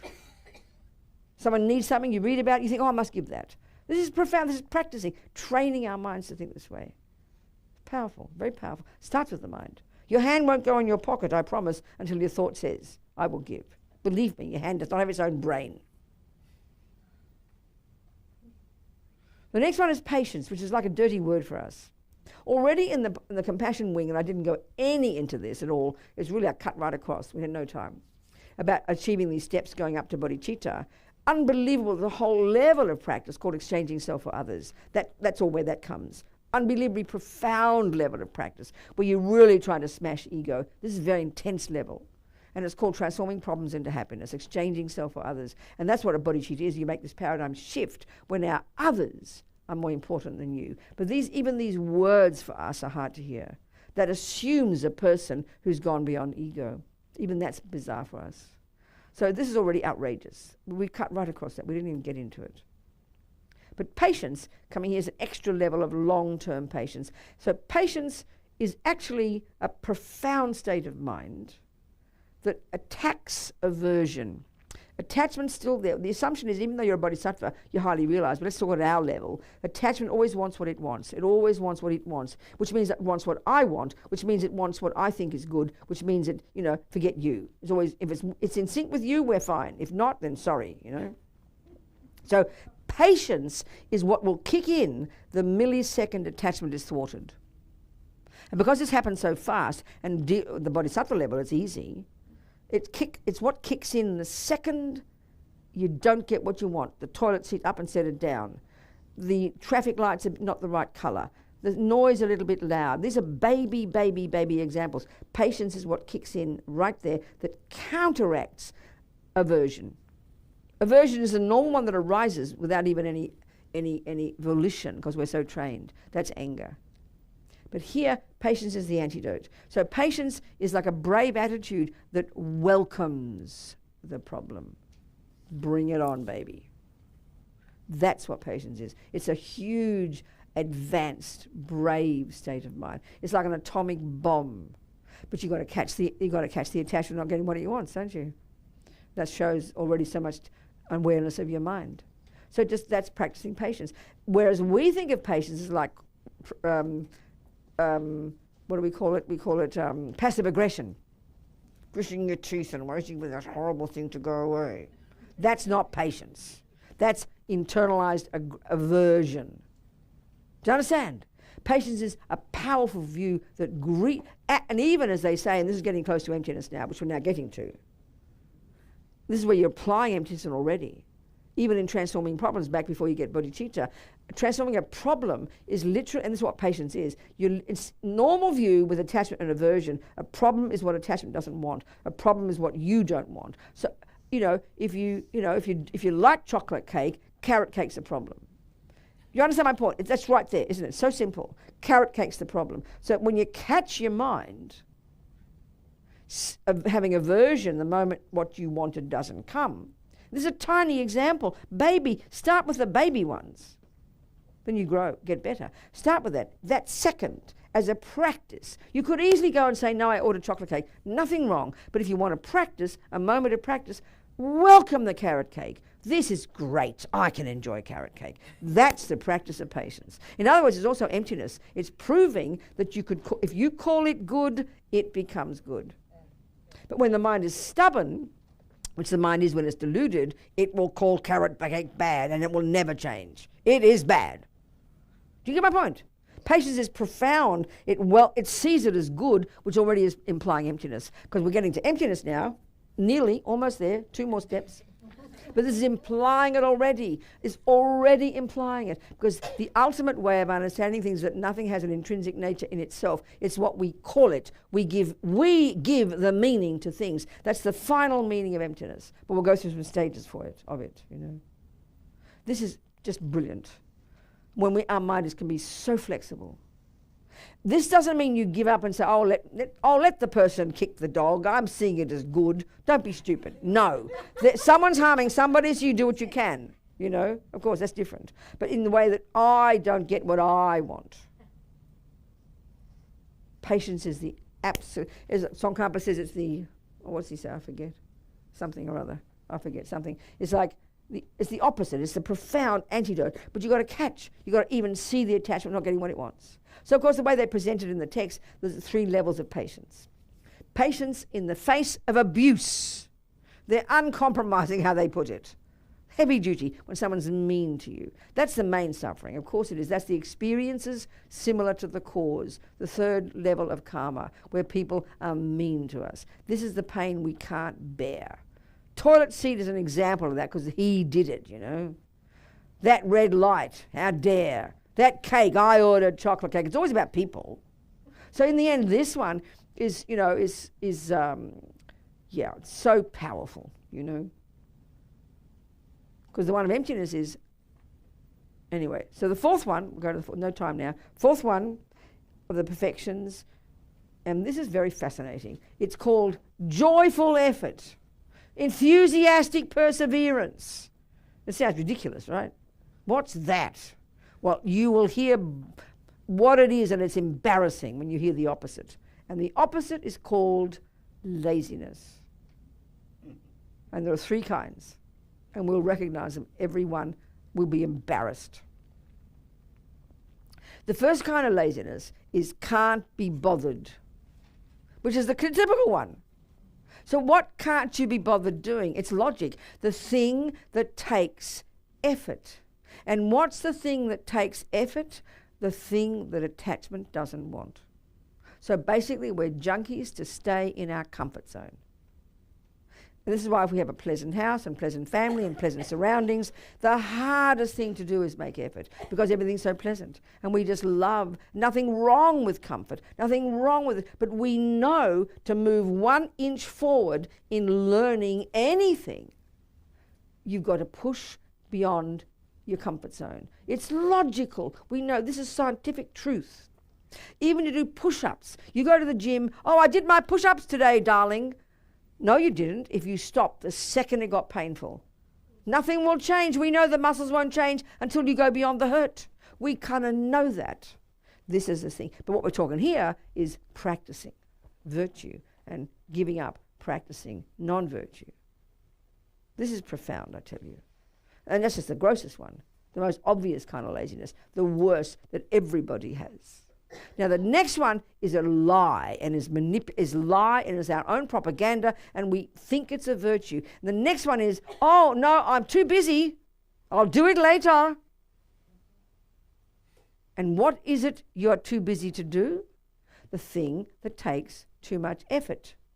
But you kind of add this extra lie to it to make you feel good, to get off the hook. I'll do it later. And we know as we say it, you feel relief. Oh, phew, I'll do it later. It's okay, I'll do it later. But we know later never comes. We know that. And you know, this is one of the worst regrets of all these things. I'll tell you that in a minute. I'll tell you in a second. This we really recognize. And it's just the gross laziness with an extra piece on top. And it's more tricky because we think we're being so holy. I'm so busy. I'll do it later. So the way to think this one, we've got to be much more brutal and clear with ourselves. We've got to... everybody's busy, right? Everyone's got jobs. Everyone's got responsibilities. This is our life now. But the first one, like let's say you've been to a retreat and you're all excited, you come home, you're going to do your practice every morning. You've decided you're going to do your practice every morning. So then you start on the first morning, you're all excited. You do your practice, hop out of bed, do your practice because you prioritized it. Next morning you get out of bed. Third morning, suddenly you feel, oh, I can't be bothered. It all happens in a millisecond. Oh, I can't be bothered. And then you say, oh, you feel a bit guilty. Then you go, oh no, phew, I'll do it later. So you hop out of bed, you go to your breakfast, you do this, and then already it's in the back of your mind. I'll do it later. And so you put it off. We recognize this. This is our worst crime against ourselves. And not to be bad about it because it's a very deep addiction because we're addicted to comfort, addicted to our attachment, addicted to not making an effort. And because our lives are so nice. I mean, I saw when we did the Laudo trek, 3 years now, and I analysed it and I realised how it was tough. But it was only tough because attachment didn't get what it wanted. You got to push your body and you're up there for 4 or 5 days in 10 below with clothing, layers upon layers because you don't have any heating except in the dining room where there's a nice fire. So you're mostly freezing cold. So you're miserable. That's all because attachment's not getting what it wants. It's very simple. It's really nothing. I mean, they all live up there all their lives. They're not complaining because they're used to it. But for us, we're used to pressing the button, getting the right temperature, you know. So it's hard work. Only because we're not getting what attachment wants. It's very simple. This is laziness. So but the point is, forget about spiritual practice. We get this really powerfully. We know to succeed in anything at all, we absolutely have to make effort. It's just make effort means going beyond that moment where, because nothing will change. Your muscles won't change. Nothing will change until you make effort. If you have to learn to play the piano, nothing will change until you make the effort to memorize it and get past that inertia of can't be bothered. Too much effort. Do it later. You've got to have this enormous courage and perseverance. And that's just in ordinary samsaric activities. So here we're talking practice. Now the thing is, all the lamas say, the only time you'll ever really do something with enthusiasm is when you know the benefits. So we know the benefits of having a healthy body. We know the benefits. Keep it simple. We know the benefits of having money. Forget even a healthy body. That's too much effort. We know the benefits of tasting food. We know the benefits of pleasant weather. We know the benefits of a cozy bed. In other words, we know the benefits of those things. We know the benefits of following attachment. We know them because attachment gets what it wants. Just talking ordinary samsara. So that's why we always do them. That's why we always prioritize them. We use our intelligence and we prioritize those things. So we know the benefit of a good reputation. So when you wake up in the morning, you don't go and do your practice and then go, oh, I forget taking the I go, no one has curlers in their hair anymore. But I'll leave the curlers in. That won't matter. I'm too busy because I did my practice. We don't say that. Oh, I'm too busy to have a shower, so you wear and go with your smelly body. No, no, no. Oh, I'm too busy to have breakfast. No, no, no. We're just too busy to think we're too lazy to do. But we make it sound like virtue. And this is always a mean example I use. But it's a really good one. A friend of mine in Sydney lived like 30 kilometres, 20 miles from the centre. No, I didn't expect her to go. But she always apologised for not going. Oh, I'm so busy, too much the kids, this, that. And I never expected her to go, but she always apologised. Like guilty. I'm too busy, she said. And I was naughty. And I said, if there's a cheque for $500 at the centre for you, would you go and get it? Of course she would. Even though she's not that poor, we all know the virtue. Simple. We know the benefit of a $500 cheque. So that she'd hop the kids in the back of the car. Come on, kids. We go with a happy mind, drive 30 kilometres, and come back and keep on carrying your life. You prioritise it. So we have to prioritise. We have to not lie to ourselves. This is the point. We have to do that job. We have to prioritise. And we have to be the commonest thing we say is, oh, I had to not do, I was going to be too big. We lie to ourselves. We've got to be very rigorous and truthful with our own minds. Not to be brutal, just to be truthful, because we've got to be our own boss. But it's a very strong habit to give up, because we're addicted to the pleasure that comes from attachment, getting what we think we want, and especially if that thing's extra addictive. Certain activities are very addictive, like our iPhones and our reading the news or doing video games, this kind of thing. They're very addictive. So these are things that will destroy us because they have the character of being addictive. And that's why most of us put things off, not just sleep and being comfortable in our sofa. So we've got to think about this. The third kind of laziness sounds very strange initially. It's the one that says, no, I can't achieve that. That's not possible. No, I can't achieve that. That's what keeps us in our comfort zone, and we'll never achieve anything until we have the courage and the confidence to know, even though it's a long way off, it's possible. So here, when we understand Buddha nature, when we understand delusions aren't fixed, when we understand bodhicitta, all these things which seem so distant, we don't just go, oh, no, I can't be bothered. Because when you say I can't be bothered, you won't take the first step. But when you know it's possible, you'll take the first step. And we all know those sayings, Rome wasn't built in a day, one step at a time, pave the way. These are profound statements. They're all laziness, and they are why we don't succeed. So we've got to go one step at a time with clarity and sincerity. You understand, people? So the next two, perfections, this is the first four where we perfect our compassion wing. Now the last two are we perfect the wisdom wing. And this is where we put, these two are the first kind of meditation in Buddhism, shamatha, we gain single-pointed concentration, calm abiding. And the second one, on the basis of success at the first, we use that single-pointedness in the second mode of meditation, where we develop insight into reality. So insight in general can be insight into everything. These two modes of meditation, you can use them to get insight into karma, insight into impermanence, insight into everything we're talking about. In fact, you would do that. But here, specifically in the six perfections, it's insight into wisdom, into how things exist ultimately. So all the work of learning about karma and all the work of learning about our mind, these are preparing us for this. It's not like a separate thing. It all leads to this. So what does this mean? Well, first of all, we learned in high school that all the delusions have the particular function of distorting. Attachment over-exaggerates the deliciousness of fishing or the chocolate cake such that you don't see the reality that's there. So Buddha in general is telling us that all these neuroses in our mind, all the gross ones down to the most subtle, ego grasping, their one job that they all have is to exaggerate, is to not see reality as it is. This is a real meaning in Buddhism. So when we learn about the mind and attachment and aversion, we're learning that. So now we're prepared to go to the root delusion of those three, ego grasping, which is the most subtle, most primordial, the main mistake, such that when that's uprooted, we begin our process of getting out of samsara, into nirvana. So, okay. What? Huh? What? What about? Which question? Well, not much time. What about?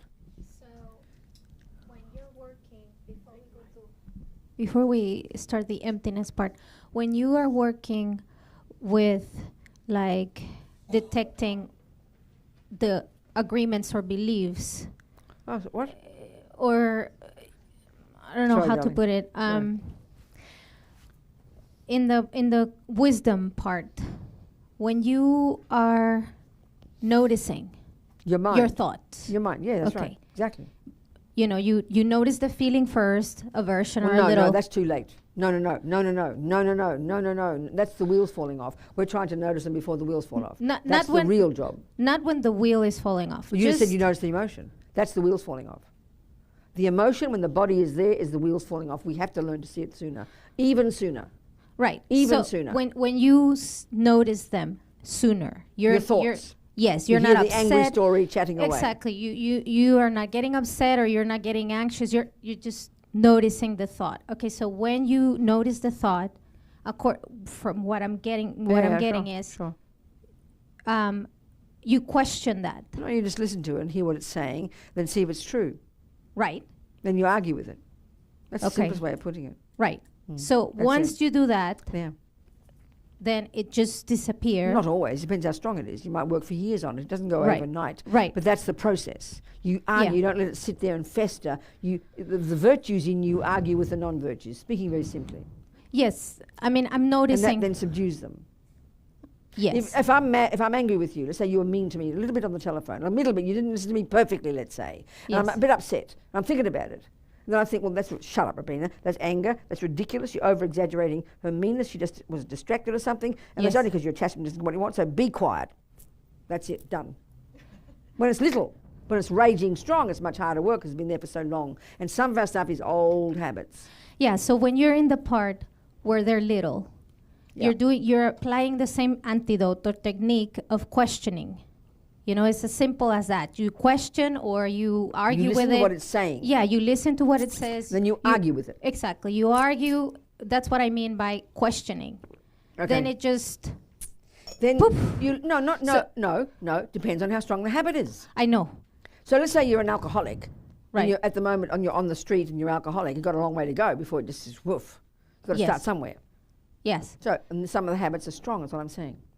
Yes. So at some point, it just poofs. No, eventually, when you've got concentration, most of us won't go and get that. But I'm just saying, if you go and get single point of concentration, you have complete and utter and effortless control over every single thought. That's what we're Right. capable of. Yes. Most of us won't get that. Right. But we can just do the best we can with the chaos in here and learning to become more familiar every second. So put it this way, you don't every time the moment we think of learning piano, we've got ignorance. This is a really important point. We have ignorance of piano, haven't we? Yes. And that's easy to learn piano, then you just do the right piano. But the Yes. Buddha's saying this ignorance we have got is we've been playing piano wrong for 1,000 years. Yes. So we've got to unlearn the mistakes Yes. and then learn the right method. So Yes. here we've got to unlearn anger and unlearn attachment and unlearn ego grasping. This is powerful. So Yes. this just takes time. Yes. So you're chipping away a tiny bit, one step at a time, and the habits get a little bit weaker and a little bit weaker and a little bit weaker. Yes. It's a lifelong job. Yes. So question? The question is, do we substitute Yeah, with virtue. Virtue takes over. with virtue? That's right. With the- So with every the- time I argue with my anger about you, what am I developing? Called patience. And Yes, therefore yes. kindness. Yes. And therefore, hi darling, so how you are use you use your virtues. ethics Yes, and your morality good that's to right. All your good thoughts. counteract That's right. Yes. the inner. okay. Exactly. That's exactly right. Yeah, and going a little bit more up there or down there or whatever. Okay, so you just continue You to just use keep going and getting morality. better and better and better. You're developing new habits. Habit of patience, habit of contentment, habit of not eating 7 pieces of cake, habit of not shouting at people, habit of changing your thoughts. It's like getting better at piano, better at mathematics. It just works incrementally, one baby step at a time. So the label we're labeling different. That's getting to emptiness. We're labeling different. That's also part of the process here. Exactly. Okay. You understand. It's very good. So now, okay. So one really excellent way to frame the framework for understanding how things exist ultimately is to see it in the context of how things exist conventionally. And these are very specific definitions. So many of these words, we have to learn the definition. If we're talking computer science here, believe me, the moment I start hearing it, I haven't learned the definitions. So our trouble is, oh, that's too high. No, it's not. Learn the definitions and you'll understand it. It just means learning the definitions and getting your head around it. That's all we have to do. First, it's the intellectual process. So what are we discussing here? The Buddha's saying, at the moment, with his ego grasping, the colloquial term for ignorance, the root delusion, which gives rise to attachment, aversion, all the other millions of them, they all see things wrongly. We don't see things as they exist. It's a very simple statement. But because we're so used to these views, we don't notice. But we have to begin to, attachment exaggerates the deliciousness, aversion exaggerates the badness, jealousy exaggerates this, pride exaggerates that, low self-esteem exaggerates. So we're always living in this fantasy land, believing that this is what is true, and then we get disappointment. So we're up and down like yo-yos. We're all berserk, up and down. There's no stability. And we believe in our stories. And then we hold on to our stories. Like I said before at the very beginning, these conceptions, we have conceptions in the mind. Some are valid and some are not. We're looking at the ones that aren't valid. We're looking at the ones that that aren't a valid assessment of reality. Attachment lies because the cake it sees, the attachment in my mind, okay, my attachment glasses, I'm seeing cake through my lenses, and that cake on that plate looks divine. We know that. And this is just, attachment makes it look delicious. But then the deeper thing here that's happening with ego grasping, we think it's delicious in itself. We think the cake is intrinsically delicious. But let me just go through this step at a time. So there's millions of phenomena that exist in the universe. When you study Buddhist philosophy, you learn the different terms: phenomenon, object, existent, all these different terms for that which exists, different synonyms. So Buddha's saying we are seeing all these phenomena wrongly. We see them through the lenses of all our nonsense. So we're living in la-la land, and that's what perpetuates our suffering, life after life after life, programming our mind with rubbish. So here, then if we're seeing everything wrongly, the first thing we have to do is, if we're going to analyze how things exist, we've got to first establish, even conventionally, what does exist. So we use a simple example of a cup, like I said before. We've got to all be on the same page. If we're going to discuss how it exists, we've got to be on the same page. Usually with cups we do. But if I say, I love you, and you say, oh, and I love you, we think we're communicating. But if Zach writes down his analysis and his description and his expectations of love, and I write down mine, no wonder we fight. So we don't do any analysis and clarity with this stuff. Up here we might, So anyway, we have to establish what is a cup. An established base is one of the synonyms of that which exists. It's very powerful. So what is it, Mummy? It's a cup. What's a cup? She gives you the definition, 2 parts. First, its conventional characteristics, the flat-bottomed clay container. That tells you its conventional characteristics. We're getting there. Not complete yet. I want to know, and this is a huge meaning in understanding emptiness. It might be evident in the beginning, but as we learn it, we'll see. What's its function? What's its job? What does it do? Even more simply, what's its meaning? Oh, it holds my tea, she'll tell me. Well, that's the definition. A flat-bottom clay container, its conventional characteristics, its job, it holds my tea. Now that part's the massive part. It is a thing that holds tea. That's the meaning of it. That's the function of it. That's the job of it. That's what we see when we see it. That's conventionally true. But still, don't believe your mother. Don't just believe what she tells you. She's got to prove it. So now she gets her tea and she pours. We can both see it fits the definition.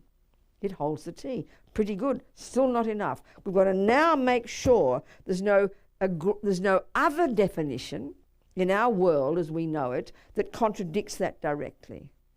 And if there's not, we tick the box, shake hands, sign the contract. We now know, we agree that is a cup. This already is telling us about emptiness. We've established between us, it's a convention. We have decided that is a cup. Now we begin to look, then that's the conventional way it exists. In other words, so now we go into more detail about how it can exist conventionally. Things exist conventionally in terms of 3 levels, and these are 3 ways in which Buddha is arguing with the prevailing views at the time. The first one is things exist in dependence upon causes. This is arguing with a particular view that existed before in relation especially to a self, an Atman, that it's permanent, unchanging, and has no cause. That's the analysis of a being called a creator, and that's the analysis of a thing called a soul or a self. And Buddha says fundamentally such a thing can't exist. So much of the philosophical analysis and meditation is disproving that. So that by hearing about cause and effect, that's an argument against that. Next one is that things exist. This is dependent arising is a shorthand.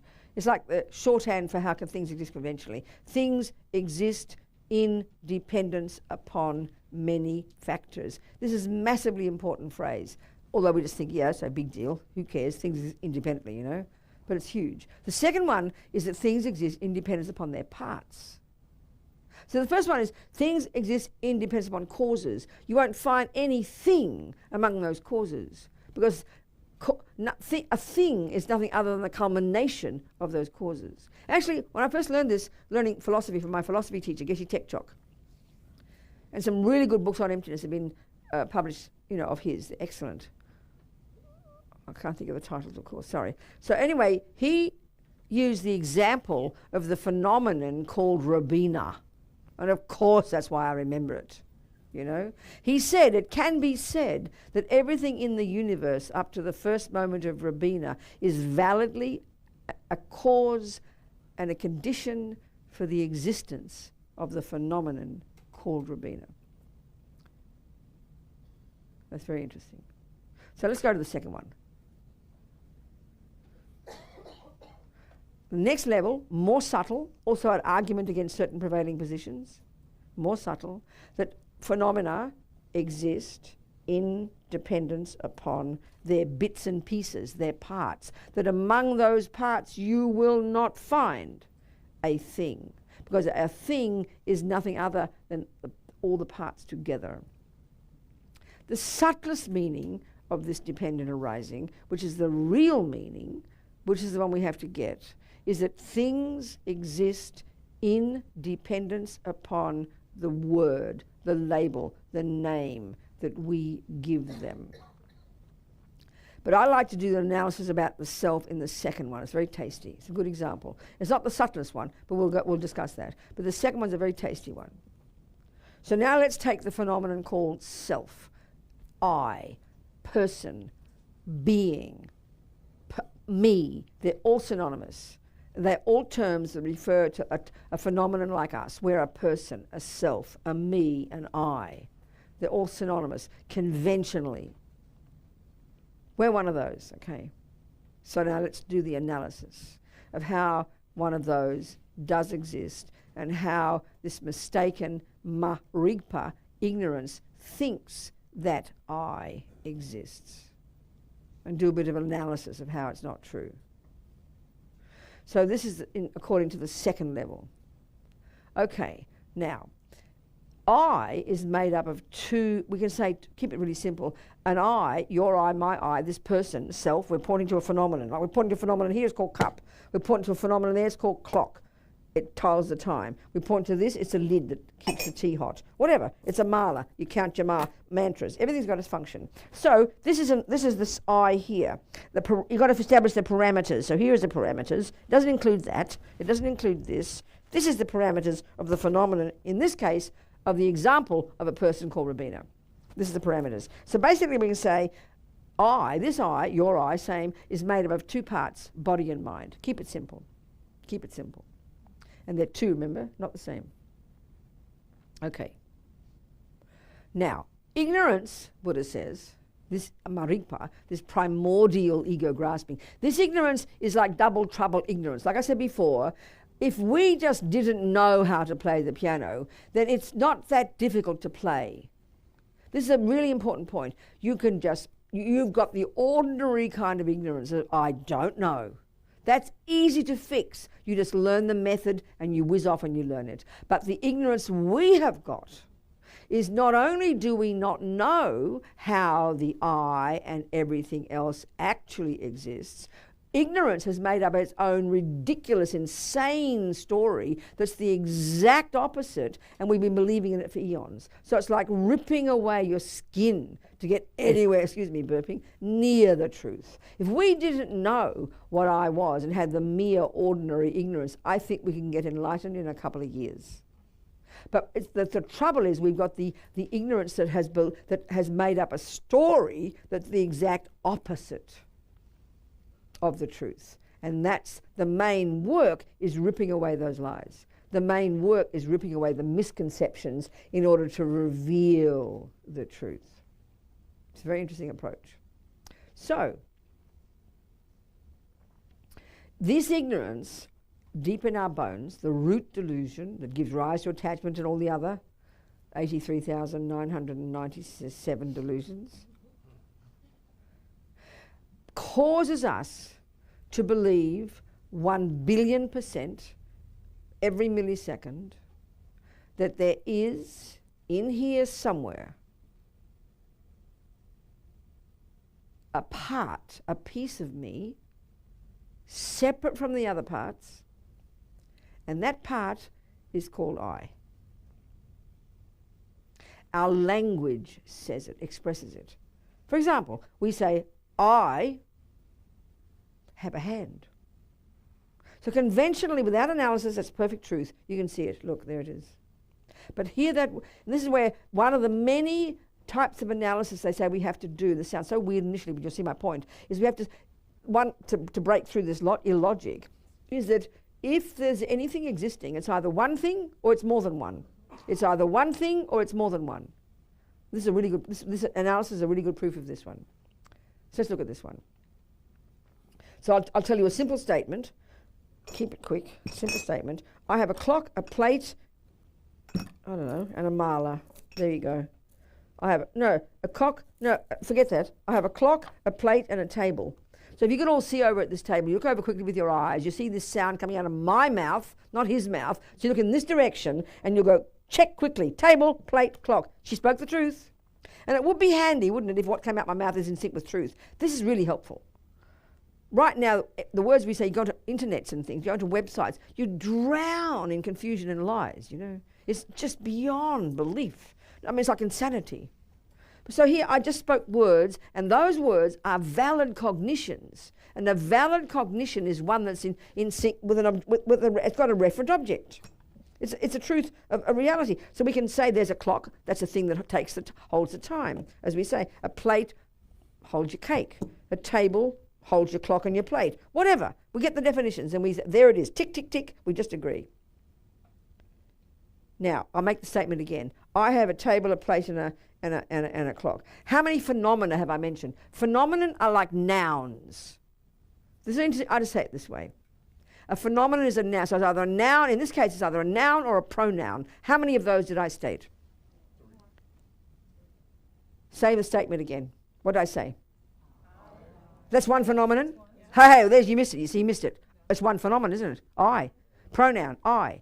Have a table, a plate, and a clock. That's four, right? Four phenomena. We all agree, don't we? Very simple. Uncomplicated. Four phenomena. Now, you would hope, if I speak the truth, that you can point out four separate phenomena. Isn't that truth? Isn't that reality?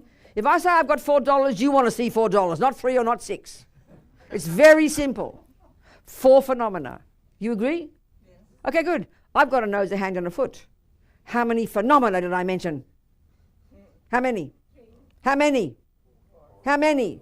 Say them. Say them. That's four things. One pronoun and three nouns. You agree? That's four phenomena. A phenomenon is an object of knowledge, an existent, and it's what the mind can cognize. And the mind cognizes nouns. Oh, I like to put it that way. So now, I have a nose, a hand, a foot. Now, if that is true, in the same way the previous statement was true, we have to point out 4 phenomena that are separate from each other.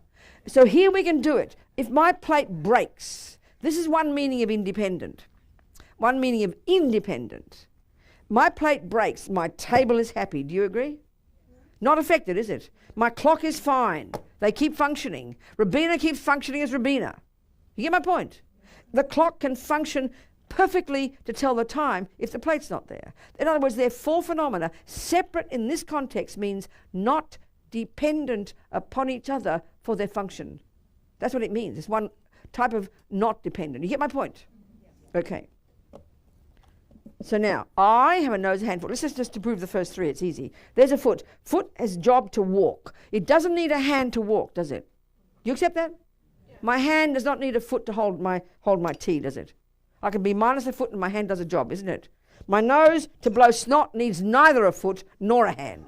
You understand that? You agree with that? That's 3 so far, isn't it? Now we have to find an eye, the 4th phenomenon, that doesn't depend upon a nose, a hand, and a foot, or anything else, because that's what we believe is there.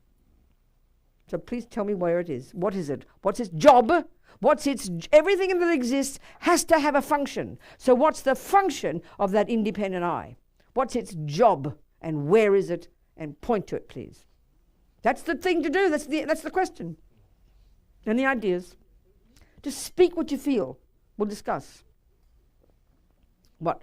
It's the collective of everything. Okay, good. It's a good one. It's another mistake. We either think there's an I that's separate, or we think there's an I that's everything. So if there isn't, okay, if everything is I, then I have 2 parts, remember? Mind and body. So if my body is I, right? Why would I say I have a body? Why would you bother? It's double trouble. A body has a body. Don't be silly. It's unnecessary. So there's either, and if I have a body has many parts. So as many pieces that are there, as many eyes that you've got. I mean, it's absurd to think it, but that's the logical analysis we have to do for that argument. So this is the other argument. We're trying to find a separate eye. Because when I say I, how dare, you might say, what an ugly nose you've got, Robina. I say, how dare you insult me? And you'll say, no, I didn't insult you. I just insulted your nose. But we think it's me and mine, So I'll tell you what we think the I is. We all believe it's the boss. And that's how they describe this. It's like a puppeteer, or like the chief salesman, they say. And we think of it this way. We feel we must have a boss in there that runs the body and runs the mind and makes sure everything's okay. That's the general idea we have, isn't it? Well, basically, Buddha says that's the same as thinking there's a creator in the universe. We need a creator to run the show.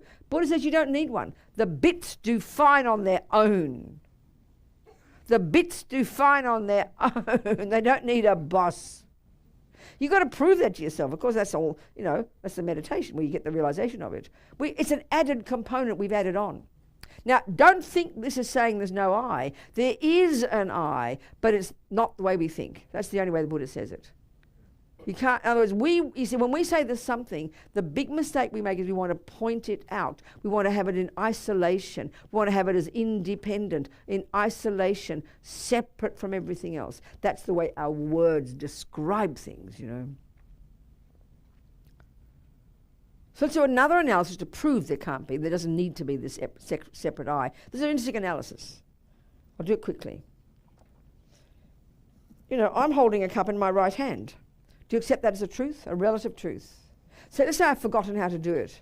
I've had a stroke or something. Then you'd have to work really hard to get me to learn again what to do. Don't you agree? So if we did a really disciplined analysis, what you'd have to do is write down for me to learn all the bits and pieces of my body to retrain them, wouldn't you? So just, first of all, even the hand itself, the thumb has to go here, the pinky goes there, the index finger does this, and each of the pieces has their own job that they all work together to hold the cup. Do you agree? Then you've got the wrist, and that depends upon this, which depends upon the elbow, which depends upon that piece, and that ligament, and the shoulder. So if you really start to write down, there'd be an awful lot of pieces of my body that I would have to retrain so that I can simply hold a cup in my right hand. Do you agree with that so far? So you'd have a long list, like IKEA. You get my point? It's a good analysis. Do you get my point? You have a long list of bits. And you think about it, it's very interesting. Each of those bits do their job, don't they? And there's not going to be the thumb won't argue with the pinky and say, you get out of the way, you're doing my job. They all do their job beautifully. All those screws and bits do their job nicely when you work it out in that table. It's a good point. Think about that. Then you've got a definitive list. Would you agree? Many parts. Do you agree? Now, what's the main player here? Clearly, if this is a dead body, don't bother. It's a live body, which means there's a mind here. Now, what are the parts of the mind involved? Well, first of all, I've got to have ear consciousness to hear you. I've got to have eye consciousness to see you and read and to see what I'm going to do. I've got to have tactile consciousness. I don't need smell. I don't need taste. But that's 3 of my sensory consciousness have to be working. 3 different parts of me, remember? Now I've got to have intention to do it, attention to pay attention, concentration, mindfulness, alertness, all those bits and pieces of my mind, all working together with the bits and pieces of the body, all together to have the job of holding a cup. Do we accept this as an analysis? It's a logical analysis. You agree? Yes. So you've really got the list of every piece, and each piece of the body and each piece of the mind has got its own distinct job. Can you hear that? And we've completed the list. There's nothing left over, okay? So I'm successfully holding a cup. Now the question is, what role is left over for the precious, poor little left out self-pity me that hasn't been given a job? What job is it going to do? Hey, what job am I going to do? I want a job. Are you hearing me? Which job would I do that the others aren't doing? This is the analysis. Which job would I do, which we believe is in here running everything? What job has it got? Come on, just come with your ideas. Don't worry about it. I want to do this. Okay, good. I want is called intention, which is the mind. That's covered. Done. Finished. That's mind. Next. Go on. No, I heard a word back there. What? That's mind. We've covered mind. What? That's mind. Covered mind. Mind's in there. That's done. Mind. That's mind. It can't be self and mind. It's either one or the other. That's mind. That's covered. That's done. That's included. That's got a job. It's got a job. Your mind's got a job. We're looking for a job that the eye needs to do. Volition. That's mind. That's mind. That's all covered. We've done all those bits. They've all got their jobs. They've all ticked their jobs. They've all got their jobs there. It identifies what is doing the action. That's mind. That's mind. That's mind. What else? Any other ones left over you think there's a job for I? This is a good analysis to be really rigorous. You will find there is no job because there's no separate I. It's the label we give it that we've made up and we've given meaning to as if there is a precious little I in there. We've inflated our I, and it's this precious, poor, self-pity me I that we think runs the show because the pronoun called I believes as this I. We impute it on something. But it doesn't exist. It's nonsense. We've made it up. Can you hear that a little bit? It's good. When we get it, we get the biggest shock. But we don't get it because we still believe there's an I in there. And the proof is that when you insult me, I'll say, how dare you insult me? But so this is a really interesting point. If, as we know, the plate is separate from the cup, the plate is not broken if the cup's broken. The plate's looking on saying, oh, poor cup. Well, the same here. If she says your nose is ugly, she's insulted my nose. If there is an I there, the I's going, phew, I didn't get insulted, poor old nose. The I is not affected. But there isn't that separate I. There is an interdependent I, but we can't pin it down. That's the point. This is the tricky job. They learn this for 40 years and then go meditate for another 40, so, it's okay. And this is not the subtlest mistake. This is not the subtlest mistake. But it's a tasty example. So any questions about emptiness? And this refers to everything that exists. Again, it's very simple. Look at the cup. Would you agree that my cup has a base? Would you agree my cup has a base? My cup, one phenomenon, base, two phenomena. Take the base away. Where's your cup? If you take the base away, is there a cup? No. Because why? Because cup is a name we give to the bits and pieces put together that But cup is not a separate piece. It's the name we give it. You can have a handle you can have a cup without a handle. That's okay. That's an extra bit, and even a lid. But for a cup to be there to hold tea, it has sides and it has a base. So they are the parts. So we can say my cup has a base and sides. It's like three things, the same as I have a nose and a hand, but it's just the name we give it. There's parts, and this is the subtlest one. And cup is the name we give to the parts. It's merely imputed cup. We give it the meaning cup. And this is the point about the subtlest one now. I always use the word prison. Conventionally, there is a thing called a prison. And I would say most of the prisons I've been to, some of the federal ones aren't too bad in this country, they're ugly places where you're sent when you're naughty or when they think you're naughty and you can't escape. And they're usually like ugly and noisy, and it's not a pleasant place to live. If you look up the real estate pages, you wouldn't say, oh, I live there, it's free. No, you won't. Because conventionally, see, the point is the conventional thing has to fit the definition. You can't just say, oh, there's a cup and call anything whatever. It's got to fit a definition. You see my point? It's got to hold tea. You can't call it anything. You can say it, but you can, forget the prison now. This could function as a toilet. Do you agree? Do you agree? You see my point? It couldn't. A very small toilet, but it could. But you can't just say, oh, it's the moon. Right. You can't say that because it can't function as the moon. But if it can function as a toilet, but you want to start changing the meaning of a cup to a toilet, you've got to change all the dictionaries, all the languages. You'll be hard going, So conventionally it's a cup, but if you can, it would for that moment function as a toilet, so it validly would be a toilet. Now this is the point about prison. The same thing. A prison usually is an ugly place where you're sent when you're naughty, but I've got many friends in prison who are happy. So a prison is a place where you'd be unhappy because it's ugly. Conventionally that's true. But because my friends who are practicing Buddhism have decided to call it something different. They've decided.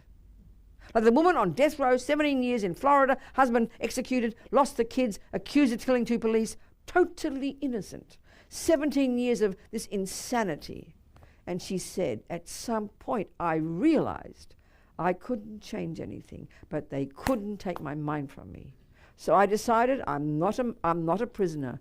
I'm a monk. I am not in a cell. I'm in a cave. This is the most perfect example of transforming problems and realizing emptiness. She wasn't a Buddhist. She did yoga and stuff, but she had this extraordinary intelligence, I would say, that she was able to see that she could relabel something. And that's the proof of emptiness, because the Buddha's saying this. A thing that is not dependent on anything, Buddha's saying, simply can't exist. It's an impossibility. It's a non-existent. The words are easy to say, but he's saying the ego grasping believes in an independent I. We believe in an independent I. An I that's independent of causes, an I that's independent of parts, and mostly, finally, an I that's independent of our mind calling it that. So it's easy to prove that woman, she was able to see that her mind relabeled it, but it functioned as a cell. It functioned as a place, and she became happy because she changed her interpretation. That's the living proof, not just of compassion and wisdom, of bravery, but of wisdom. And because Buddha's saying, if something did exist without depending on the name and the mind, you could never call it another thing. It could never function in another way. And the second point is this, which is very evident. If you've never heard of a thing called a cup, ever, you would never know in a million years it's a cup until someone tells you it's a cup.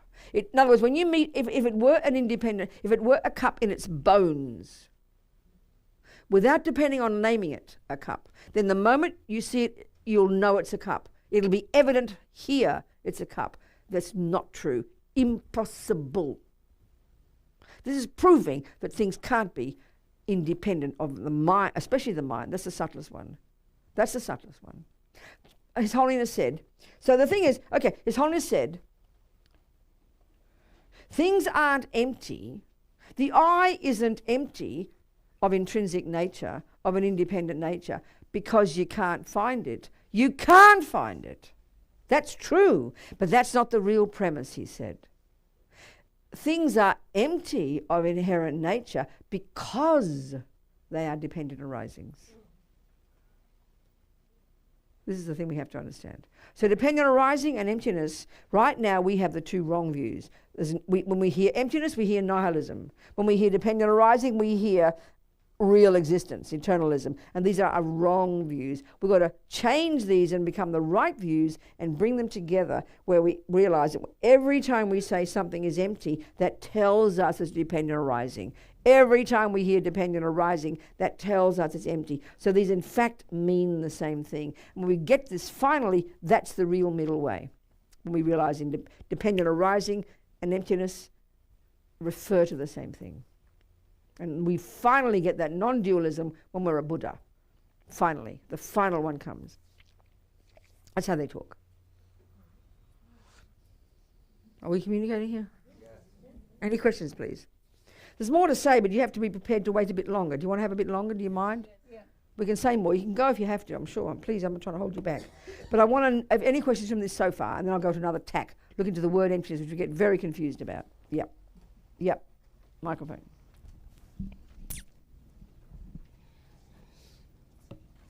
Can we say that things arise because they have a function? They have a purpose? No, they don't arise because they have a function. We give them a function. That's the meaning the of mind our gives them. We make things. If you think about it, we created a cup and we decided it would be a thing that's got a flat base that holds our tea. Okay, so that means we created ourselves. These bodies. Well, the Buddha's saying finally everything in the universe is coming from our mind. He is saying everything in the universe is coming from the mind creating it. Yep. He's saying that. Everything. The whole even karmically, the whole universe is the result of past concepts. Yep. He's saying that. Which is proving emptiness. Yeah. Okay. Yeah. Over here. Over here, this side. Yes, Zach. So, according to the Buddhist view on emptiness, does that mean that there is nothing that truly exists other than mind? No, not saying that at all. So nothing. Mind is not. Mind is not. Does the not mind also exist. does. No. So nothing. But then we can't go into it's not saying nihilism, right? That nothing. No, absolutely exists. not. The opposite of nihilism. So it's saying that that everything exists, but with it's there, but not in the way that we see it. That's right, precisely. As Lama Zopa says, when we realise that nothing has an intrinsic nature in itself, in its bones, when we realise that, which is emptiness, and I'll go into the word, it's as if there's no cup. When we realise the emptiness of the cup, it's as if there's no cup. But there is a cup. But what does exist, dependent arising-wise, is so subtle, it's as if it doesn't. That's how they say it, to put the two together. Emptiness doesn't mean there's nothing, but the first thing we think now is nihilism. And when we think something, we either think, oh, there's no cup, might as well kill myself. And then dependent arising is, oh, there's a cup after all, grasp. That's over-exaggerating. This is under-exaggerating. They're the two mistakes. So this is really, when we get these two, apparently Tsongkhapa says, understanding emptiness in this framework, you can never get the wrong view. But one of the commonest mistakes in all the literature and everything is misunderstanding emptiness as nihilism. So we define, through our mind defines the boundaries of these objects, correct? That's what we create everything. We create everything. Then nothing, if there's no boundaries to define where an object ends and another begins. Well, there are. That's what I'm saying. We create them. That's dependent arising. Conventional. So if we conventional, it's very clear boundaries. There's the cup. Look. Yeah. Here.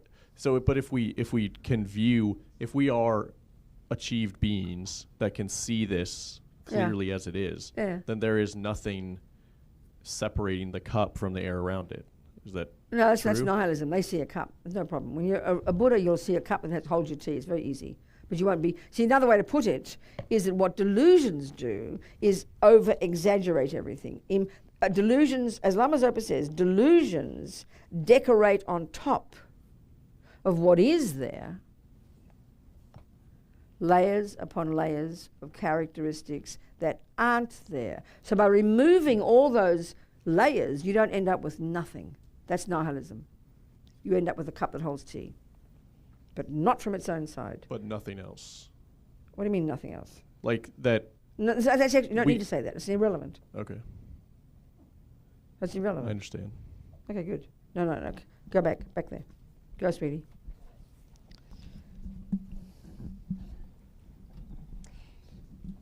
As I understood, compassion yields happiness. Compassion, when we've got compassion, which means less, when we've really got compassion without attachment and aversion, we're blissful. So what is it that is happening to me when I see the animals on the road Being harmed. And I have this compassion. Compassion. But it creates extreme pain to me. No, that's attachment that causes you pain. You see, attachment, if you're an ordinary person, we all have attachment. And attachment is a junkie that doesn't want to see anything upsetting. So at that moment, take your compassion away. Right there, your attachment has a panic attack and aversion arises. That's the cause of your suffering. You happen to be fortunate to also have compassion. So if you want to make them completely separate, compassion, if you have no attachment and no aversion, you would not suffer. It is literally impossible. You'd have enormous empathy, enormous compassion, enormous wisdom, and you'd think, what can I do? But it wouldn't be disturbing to you. You'd be as like a rock of Gibraltar. It's hard for us to imagine this, but that's the Buddhist way of analyzing. The reason I'm asking this is because I do something about it. I went back to graduate school to prevent this from happening. That's right. But Amazing. the problem is that I don't understand how I can get rid of the attachment, because when I see the suffering, it immediately makes me suffer. Because that's the attachment, that's right. Precisely, but Buddha says you can't. But But this is the Buddhist analysis, not the one you learn in the university. This is the Buddhist analysis. It's a very distinct one, and it's quite shocking when we analyze it like this. But this is the literal understanding of it. So how do you get rid of the attachment? This is what I've been talking about all weekend. Control your body, control your speech, meditate, control your mind. Like we've been talking exactly, no more and no less. We've been giving all the Then methods. I learned nothing. Pardon? Then I learned nothing. You did. You Okay, heard I all these things. understand. But we often don't see the connection. We don't join the dots when we hear it, you know. Second question is, you said that when the lady was talking about getting rid of the insects as opposed to taking care of the plant, you said, well, you're choosing to kill a sentient being if she gets rid of the insects. Mm-hmm. But the plant is also a sentient I understand. being. Not in the Buddhist analysis, which doesn't mean you destroy the plant, but the Buddhist analysis is, first of all, there's not an atom of space you won't find sentient beings. Wherever in that plant is pervaded by sentient beings.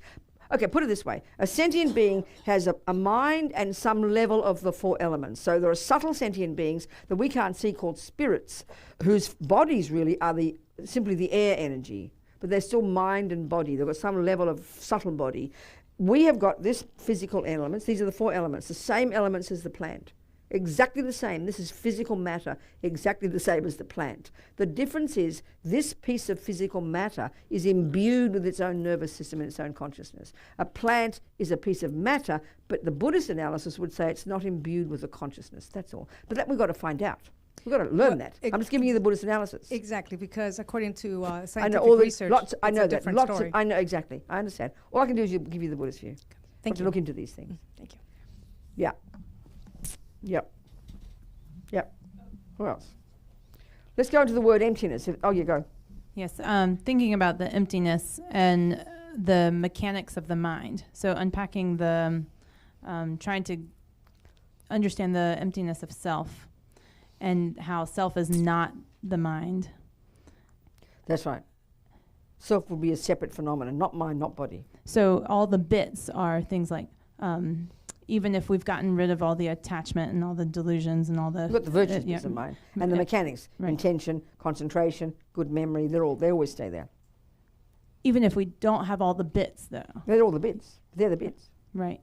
of the mind. The bits of the mind are love, compassion, kindness, attachment, anger, eye consciousness, ear consciousness, intention, attention. When you got rid of delusions, you have none of those left, because you've got the virtues, you've got wisdom, you've got compassion, you've got eye consciousness, ear consciousness, if you're in a human body. Right. They're all the bits of your mind. Right. So even if you don't, or if you lose those things, let's say if you lose your memory. Okay, like when that's you're getting your older, mindfulness is gone. Your mindfulness. That's one piece of your mind that's gone, yeah. It's just a bit. That's just that It's piece. just a bit. That piece, yeah. And so that's where maybe there's different levels of beings, and that's maybe why this human rebirth is so precious. If we have all our bits, Yeah, all together. the bits work nicely. Even exactly. if we have our memory Precisely. and our yeah, okay. exactly. Okay. But the other point is clearly the Buddha would say the human one is the best of a bad lot because we can access our virtue. Eagles have incredible concentration, incredible, like whatever you want to call it. There's one called discrimination, which means you can discriminate between this and that. This is working every second. An eagle has an incredible one from 1,000 feet up. It can see the fish exactly and go right like that. They've got powerful discrimination. They are neither good nor bad, and whether you're a monster or a meditator, you've all got those. And they help us do whatever job we do better, whether it's helping or harming. They're the mechanics of the mind. Okay. Do you understand? Yes. So, okay, the word emptiness, I want to go into that because we get really, really confused. Okay. We've got to realize emptiness. So, obviously, we've got to know the definition. So, emptiness is I have to use simple, ordinary examples to get us used to the concept. We use it in our daily life. We use it all the time. So if I go to my cup and I'll go, oh, it's empty. What do I mean? There's no tea in it. So it's empty of something, isn't it? So when it's empty, it implies there is something that lacks something. You agree with that? Yeah. So it's really easy, isn't it? You look in your bank account, oh my God, my bank account's empty. We know it means of dollars. Do you understand? And so where's Mary? You look in the room, oh no, the room's empty, means there's no people in there. So we do have this concept. So it always means, two meanings. There's always something that does exist that lacks something else. You get the point? But secondly, when you say the cup's empty, it's a surprise, which means usually you're expecting something to be. This is a really important point. You don't walk into the supermarket where they have all the plates and spoons and look into the cups and go, oh, mummy, all the cups are empty. Well, you don't expect them to have tea in them in the shop, do you? You get my point now? Did you get that point? Mm-hmm. That you don't expect. So it's only you say something's empty when you think it shouldn't be. You get my point? It's a really interesting point, this. It's a powerful point when you'll get to see more and more. So, this is a simple example. There is a cup that lacks something else. Well, Buddha says, conventionally, there is a self that lacks something. It lacks an inherent self. Conventionally, there is a self. Conventionally, dependent arising, there is a self, but we don't even get what the self is because we think it's more than it is, that does lack a certain way of existing.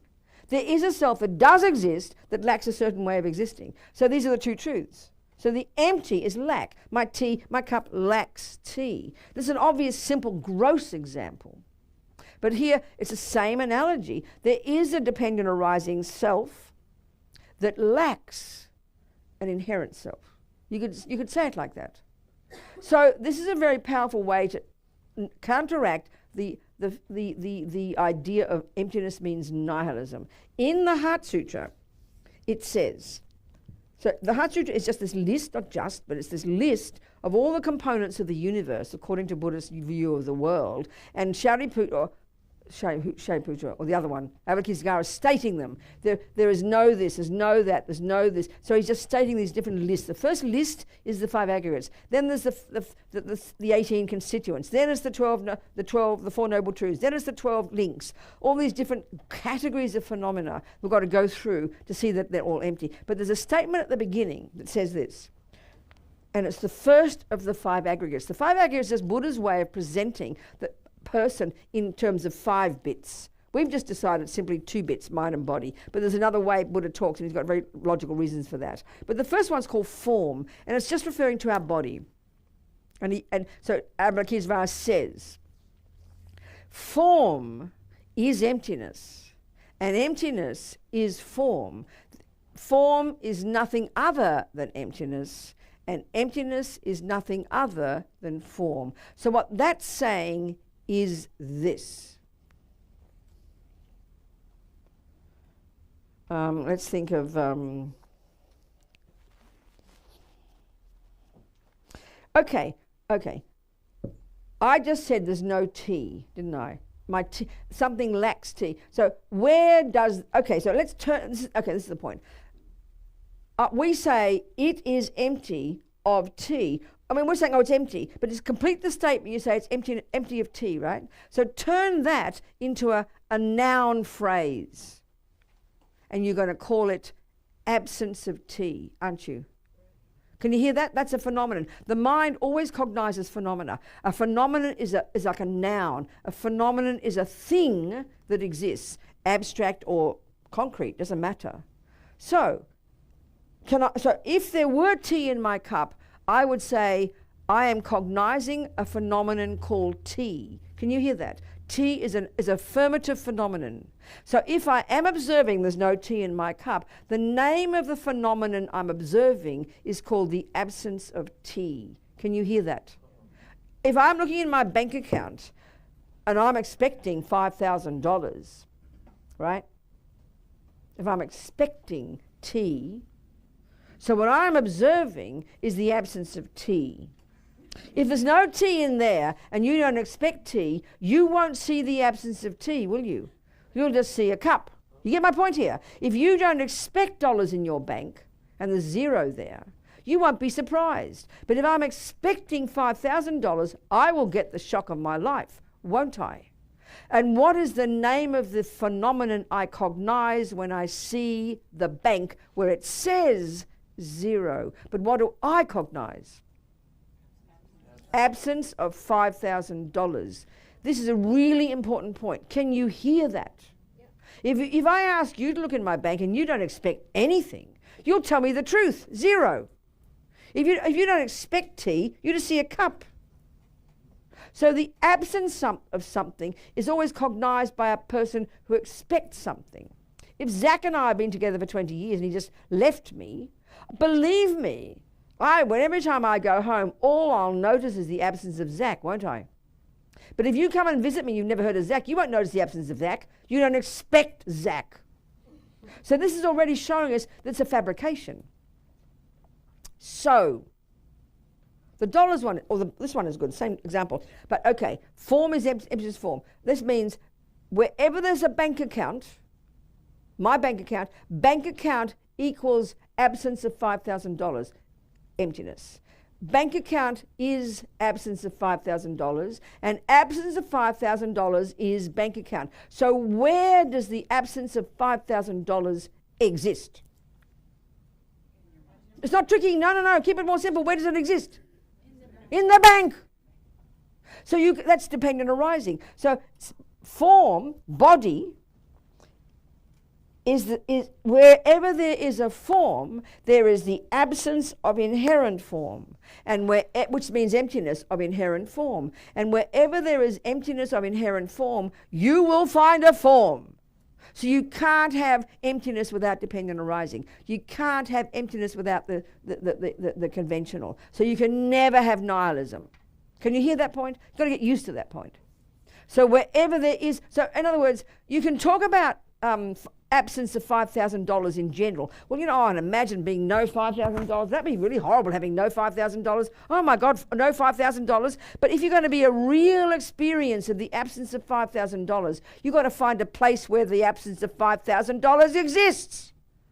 And that'll be in a bank account, or in your pocket, or in your drawer. You get me? So the emptiness, we go, oh, there's no I. Chuck the baby out with the bathwater. Now that is the equivalent of $0. That's the equivalent of $0. That's like nihilism. There's no dollars, might as well kill myself. Oh, there's no I. Chuck out all the bits and you find nothing. There's no I, might as well kill myself. That's nihilism. And that's the cliched way we think it. So the absence of 5,000... Okay, if Zach looks into my bank account and there's zero there, what's the phenomenon he will cognize? Isn't it? $0. And if I look in the bank account, what's the phenomenon I will cognize?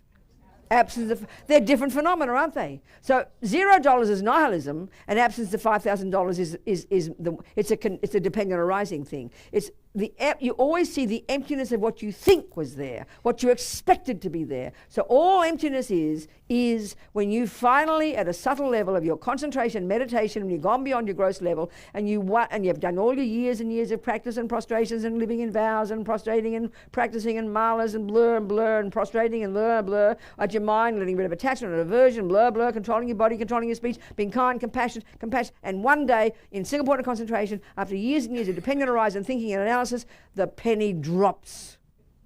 And what you cognize with your subtle mind is the emptiness or the absence of the I that you've thought since beginningless time was there. And you've now discovered it has never been there, it could never been there, and is not there.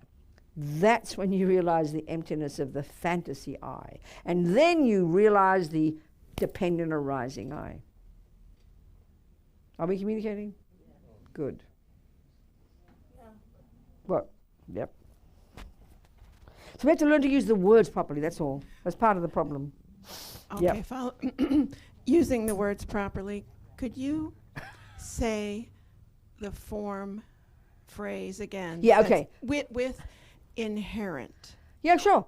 So every Buddha's saying everything's empty of inherent existence. Okay, so body, form, body is, wherever there is body, there is the emptiness of inherent body. And wherever there is the emptiness of inherent body, there has to be a body. So wherever there's the emptiness of water, there's got to be a cup. And whenever there is a cup, there's the emptiness of water. You can't have the emptiness of water in the sky. You can't have the absence of $5,000 in the sky. You can't have the absence of inherent form in the sky. You can't have the absence of inherent self in the sky. It's got to exist on the dependent arising self. Right there. If I look in my pocket and I'm expecting $5,000, I'll go, oh, what did I just discover? The emptiness of $5. So where does the emptiness of $5 exist? Exactly where you thought the $5 was. In the pocket. And the other part? Which other part? There's no other part. Emptiness is Well, just saying, I'm saying the same thing. I'm saying body. Buddha says everything's empty. Right. I forget your name. Susie. So wherever there is Susie, there does exist, right on Susie, the emptiness of inherent Susie. And wherever there is the emptiness of inherent Susie, there does exist dependent arising Susie. You can't have you can't have the absence of you can't have the absence of Susie nowhere. Yeah. Because everything that exists has got to exist somewhere. And that's the two truths. Thank you, I'm grabbing it quickly. Good, wonderful, darling. Good. Go on. Yeah. But does what you just postulated then depend on expectations? That's what it's about, yeah, precisely. That's the whole point. I expect T. I expected to be an I. I expected them to be $5,000. That's the suffering. That's the cause. It was something made up, in other words. We've made it up, yeah. That's But the if point. there is no expectation, does it all collapse? No, it's just stupidity. No, Also, I don't understand. Okay. That's something different. If you have realized the absence of an independent I, you no longer expect it. So you're cool. You've realized it. You're done. You're out of samsara. Oh, okay. That sense. In that Okay. sense. Okay, I get it now. You understand? So in other words, when we learn in high school, when we learn about attachment, aversion, all the delusions, we learn their particular function is to embellish. Then that helps us understand how ignorance embellishes the intrinsic. It's a more subtle thing it embellishes. So attachment embellishes on this cup. My attachment exaggerates the deliciousness. Ego grasping simultaneously, or ignorance in my mind, simultaneously exaggerates and thinks that the delicious cup is intrinsic here in the cup. And they work hand in hand. If I hate Zach, I have anger towards Zach. Aversion dumps ugliness onto him. Ego grasping or ignorance dumps inherent from his own side in his bones ugly Zach onto him. It's a more subtle mistake. It underpins all the other delusions. And they all function the same way. They lie, they embellish, they exaggerate. That's the key thing, that when we can understand this, we begin to understand Buddhist psychology. And the virtues don't embellish. So we have compassion, love, kindness, which are altruistic, which are amazing, they're our saving grace. But we don't realize in our psychological models that we have these poisons called attachment to what I want and aversion when I don't get what I want. It sounds cruel, but it's not. It's why we suffer. So literally, this is why I'm trying to give the example of the Dalai Lama. Can you see objectively he should be suffering? Can you see that? His people destroyed, his country destroyed. But have you ever seen the Dalai Lama, heard him talk? You in the black jacket, darling. Have you ever seen him? Yes. Have you noticed he's not suffering? Exactly. There's the point. That's the try. They've got to put those two together. The problem is that... Go. Go. The problem is, I understand what you're saying, or at least I think I do. Theoretically, it's a good start. Yeah. But the problem for me is this. I am observing the animal that is dead, and I know what it went. Like, for example, I saw somebody being killed in front of me. That's right. So I see the suffering of this animal. This is right. an objective That's right. situation that happened to the Dalai animal. Lama sees the suffering of his people being executed and tortured. That's Correct. a fact. Correct. Fact. It's a then, fact. Then. So I'm finding a problem is to detach myself from that suffering, in spite of everything that you said. But who said that? I can't. Sorry, stop. I cannot do it. Stop. Who told you to detach yourself? Who told you that? I never said Well, those you words. said that. You said I not did to have not an say those attachment. words. I said give up attachment. I did not say detach. I did not say that. That's not Now the I'm meaning. confused. That's right. You've got an assumption about giving up attachment. We assume you to become detached. No! When you've given up attachment, you only have love and compassion left. I now see the point. I now see your understanding. When you've given up attachment to what you want, you only see others and have this immense will to benefit them. That's why you never get unhappy. That's the point. Not detachment is that's the first stage. If you are giving up attachment to alcohol, you'd better detach yourself from alcohol. Yes. Right. If you are attached to some person who's beating you up daily, you had better detach yourself from this person. But eventually, when you've given up attachment, you don't have to worry. I'm sorry, but this is going to be a very stupid question. But what is it that I'm being attached to? To that suffering Attachment that I want to be is suffering? for eons old. Attachment, like I've been saying a million times. It's okay. The bottom line of attachment is a junkie in us that is attached to what I want. That's it. Well, I don't want these animals. No, I want these animals not to be dead. Attachment in you only wants the nice things. And an animal dead is not pleasant. So aversion, it's totally self-centered, but it's embarrassing for us to hear this. If you had attachment and aversion without any compassion, you'd be a vampire. You couldn't give a damn in hell about that dog. That's the whole point. If you see people are very selfish, are very narrow-minded, it's because they've got attachment. You've all got attachment, but you happen to have the saving grace of compassion, which mitigates it. Are we communicating? No. Sorry. It's okay. Can you hear the difference between a virtuous state of mind and a non-virtuous? Yeah. Compassion is empathetic and connected to others. Yes. And they're our saving grace. Yes. So you clearly have that. But what we assume in the models that you're describing is that compassion brings suffering to you. That's our biggest misconception. Well, in this case, not in all cases. Well, no, in this case. In but this it's hard. particular But it's case. really hard to hear how the compassion does not cause you suffering. It's what the Buddha would refer to as a self-centered attachment to get what I want, like a junkie, and aversion when I don't. Okay, have you ever been unhappy in your life? Yeah. Has anybody ever disappointed you? Yes. Do you ever get angry in your life? Yes. Do you ever get attached to something? Yes. Greedily wanting it and freaked out if you don't get it? And not quite, but I understand. Well, I mean, I'm not sure, but Buddha's saying we've all got that, but it goes to really subtle levels. We just don't think it's such, it goes to primordially subtle levels and we don't even notice it. That's why it's hard for you to say. Just think about that, that's all. Okay. Thank you. Time to go home, it's 4:30. Unless you have more questions about emptiness. To get clear. Yes, darling. Can you review inherency one What's more we time? done? Can you review inherency one more time? Inherent. Yeah. Inherent, intrinsic, existing from its own side, existing by its own nature, existing in and of itself, existing from itself, they're all synonyms. And to get used to that idea, it just means that in the bones of the cup, that cupness comes from itself. Buddha's saying cup comes from our mind that labels it that. Roughly speaking, like that. Thank you. And if it were inherent, the real meaning is if it were inherent, it would not depend on anything. That's what ego thinks. That's the meaning. But nothing cannot depend on anything in any way, in all form or shape. Do you understand? Roughly speaking that. Okay, good. What else? Yeah. Can you teach a few minutes of Microphone. Teach what, darling? Will I teach it? Yeah, just for a few minutes. 4:32.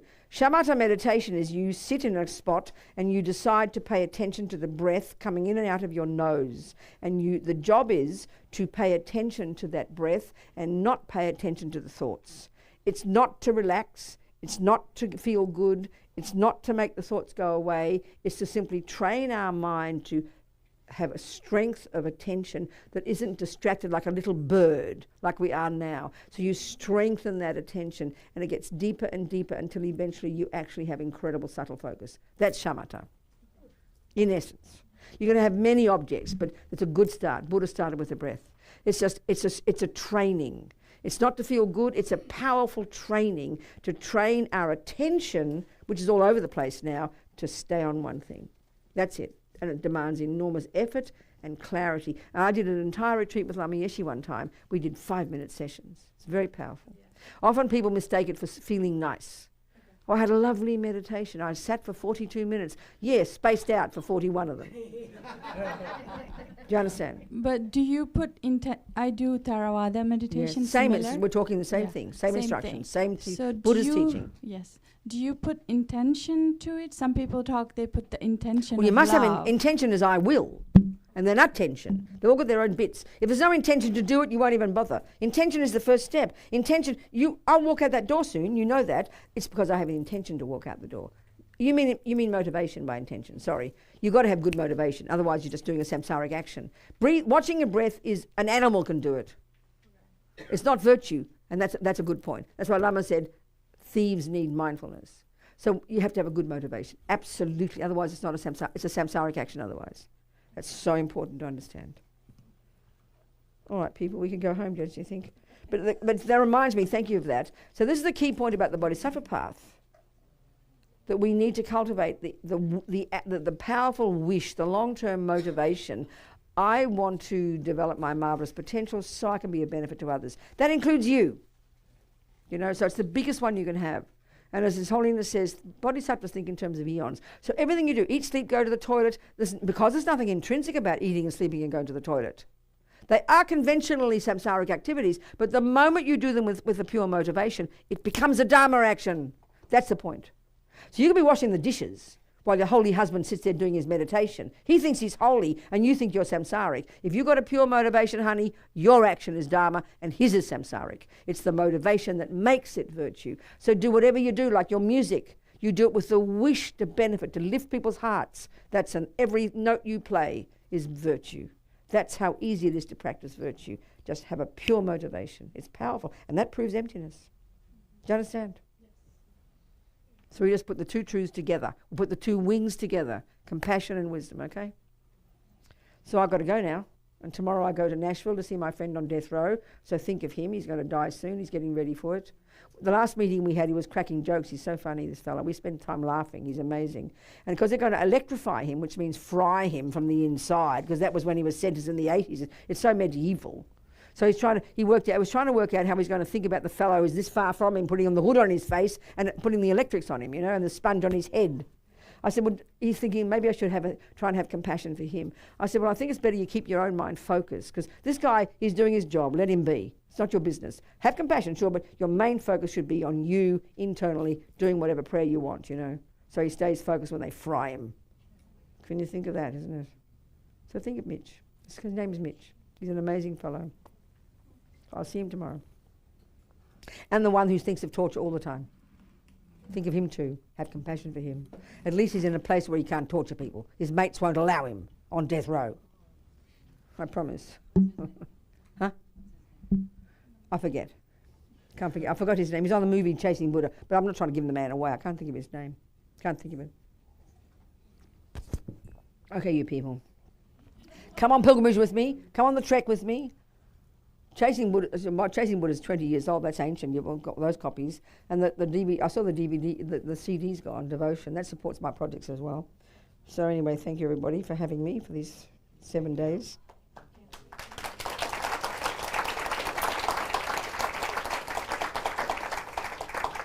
And always thank Robbie. He puts me up in 103 Rosewall Lane, Carey. It's my home in Raleigh for 22 years. I've been coming here for 22 years. I think 97 was the first year, Robbie, was it? I think it was. So let's hope I come again before I'm 80, because I'm 74 now. You haven't seen me for 3 years, so I've now got 3 years older. Maybe I'll come when I'm 87. Who knows? No? Next year? We'll see. Okay, we'll see. So we just dedicate between all of us collectively, thinking how amazing all this day is together. Thinking, analysing, listening, discussing, penetrating, internalising, one step closer to our enlightenment. How fantastic, for our sake and the sake of others. Jangchob semcho grimpoche ma ke panam ke gyuchig ke panyampa me pa yang gong ne gong de du pa ba sho. You say something, go on. You do your thing. What are we going to do? Please turn to page 100 in your gold prayer books. Go ahead. Yeah. And we'll offer a Thanksgiving mandala to Venerable Robina. And all the Buddhas whose words these are, okay? These are the words of the Buddha. Okay. Sajipuki Jukshi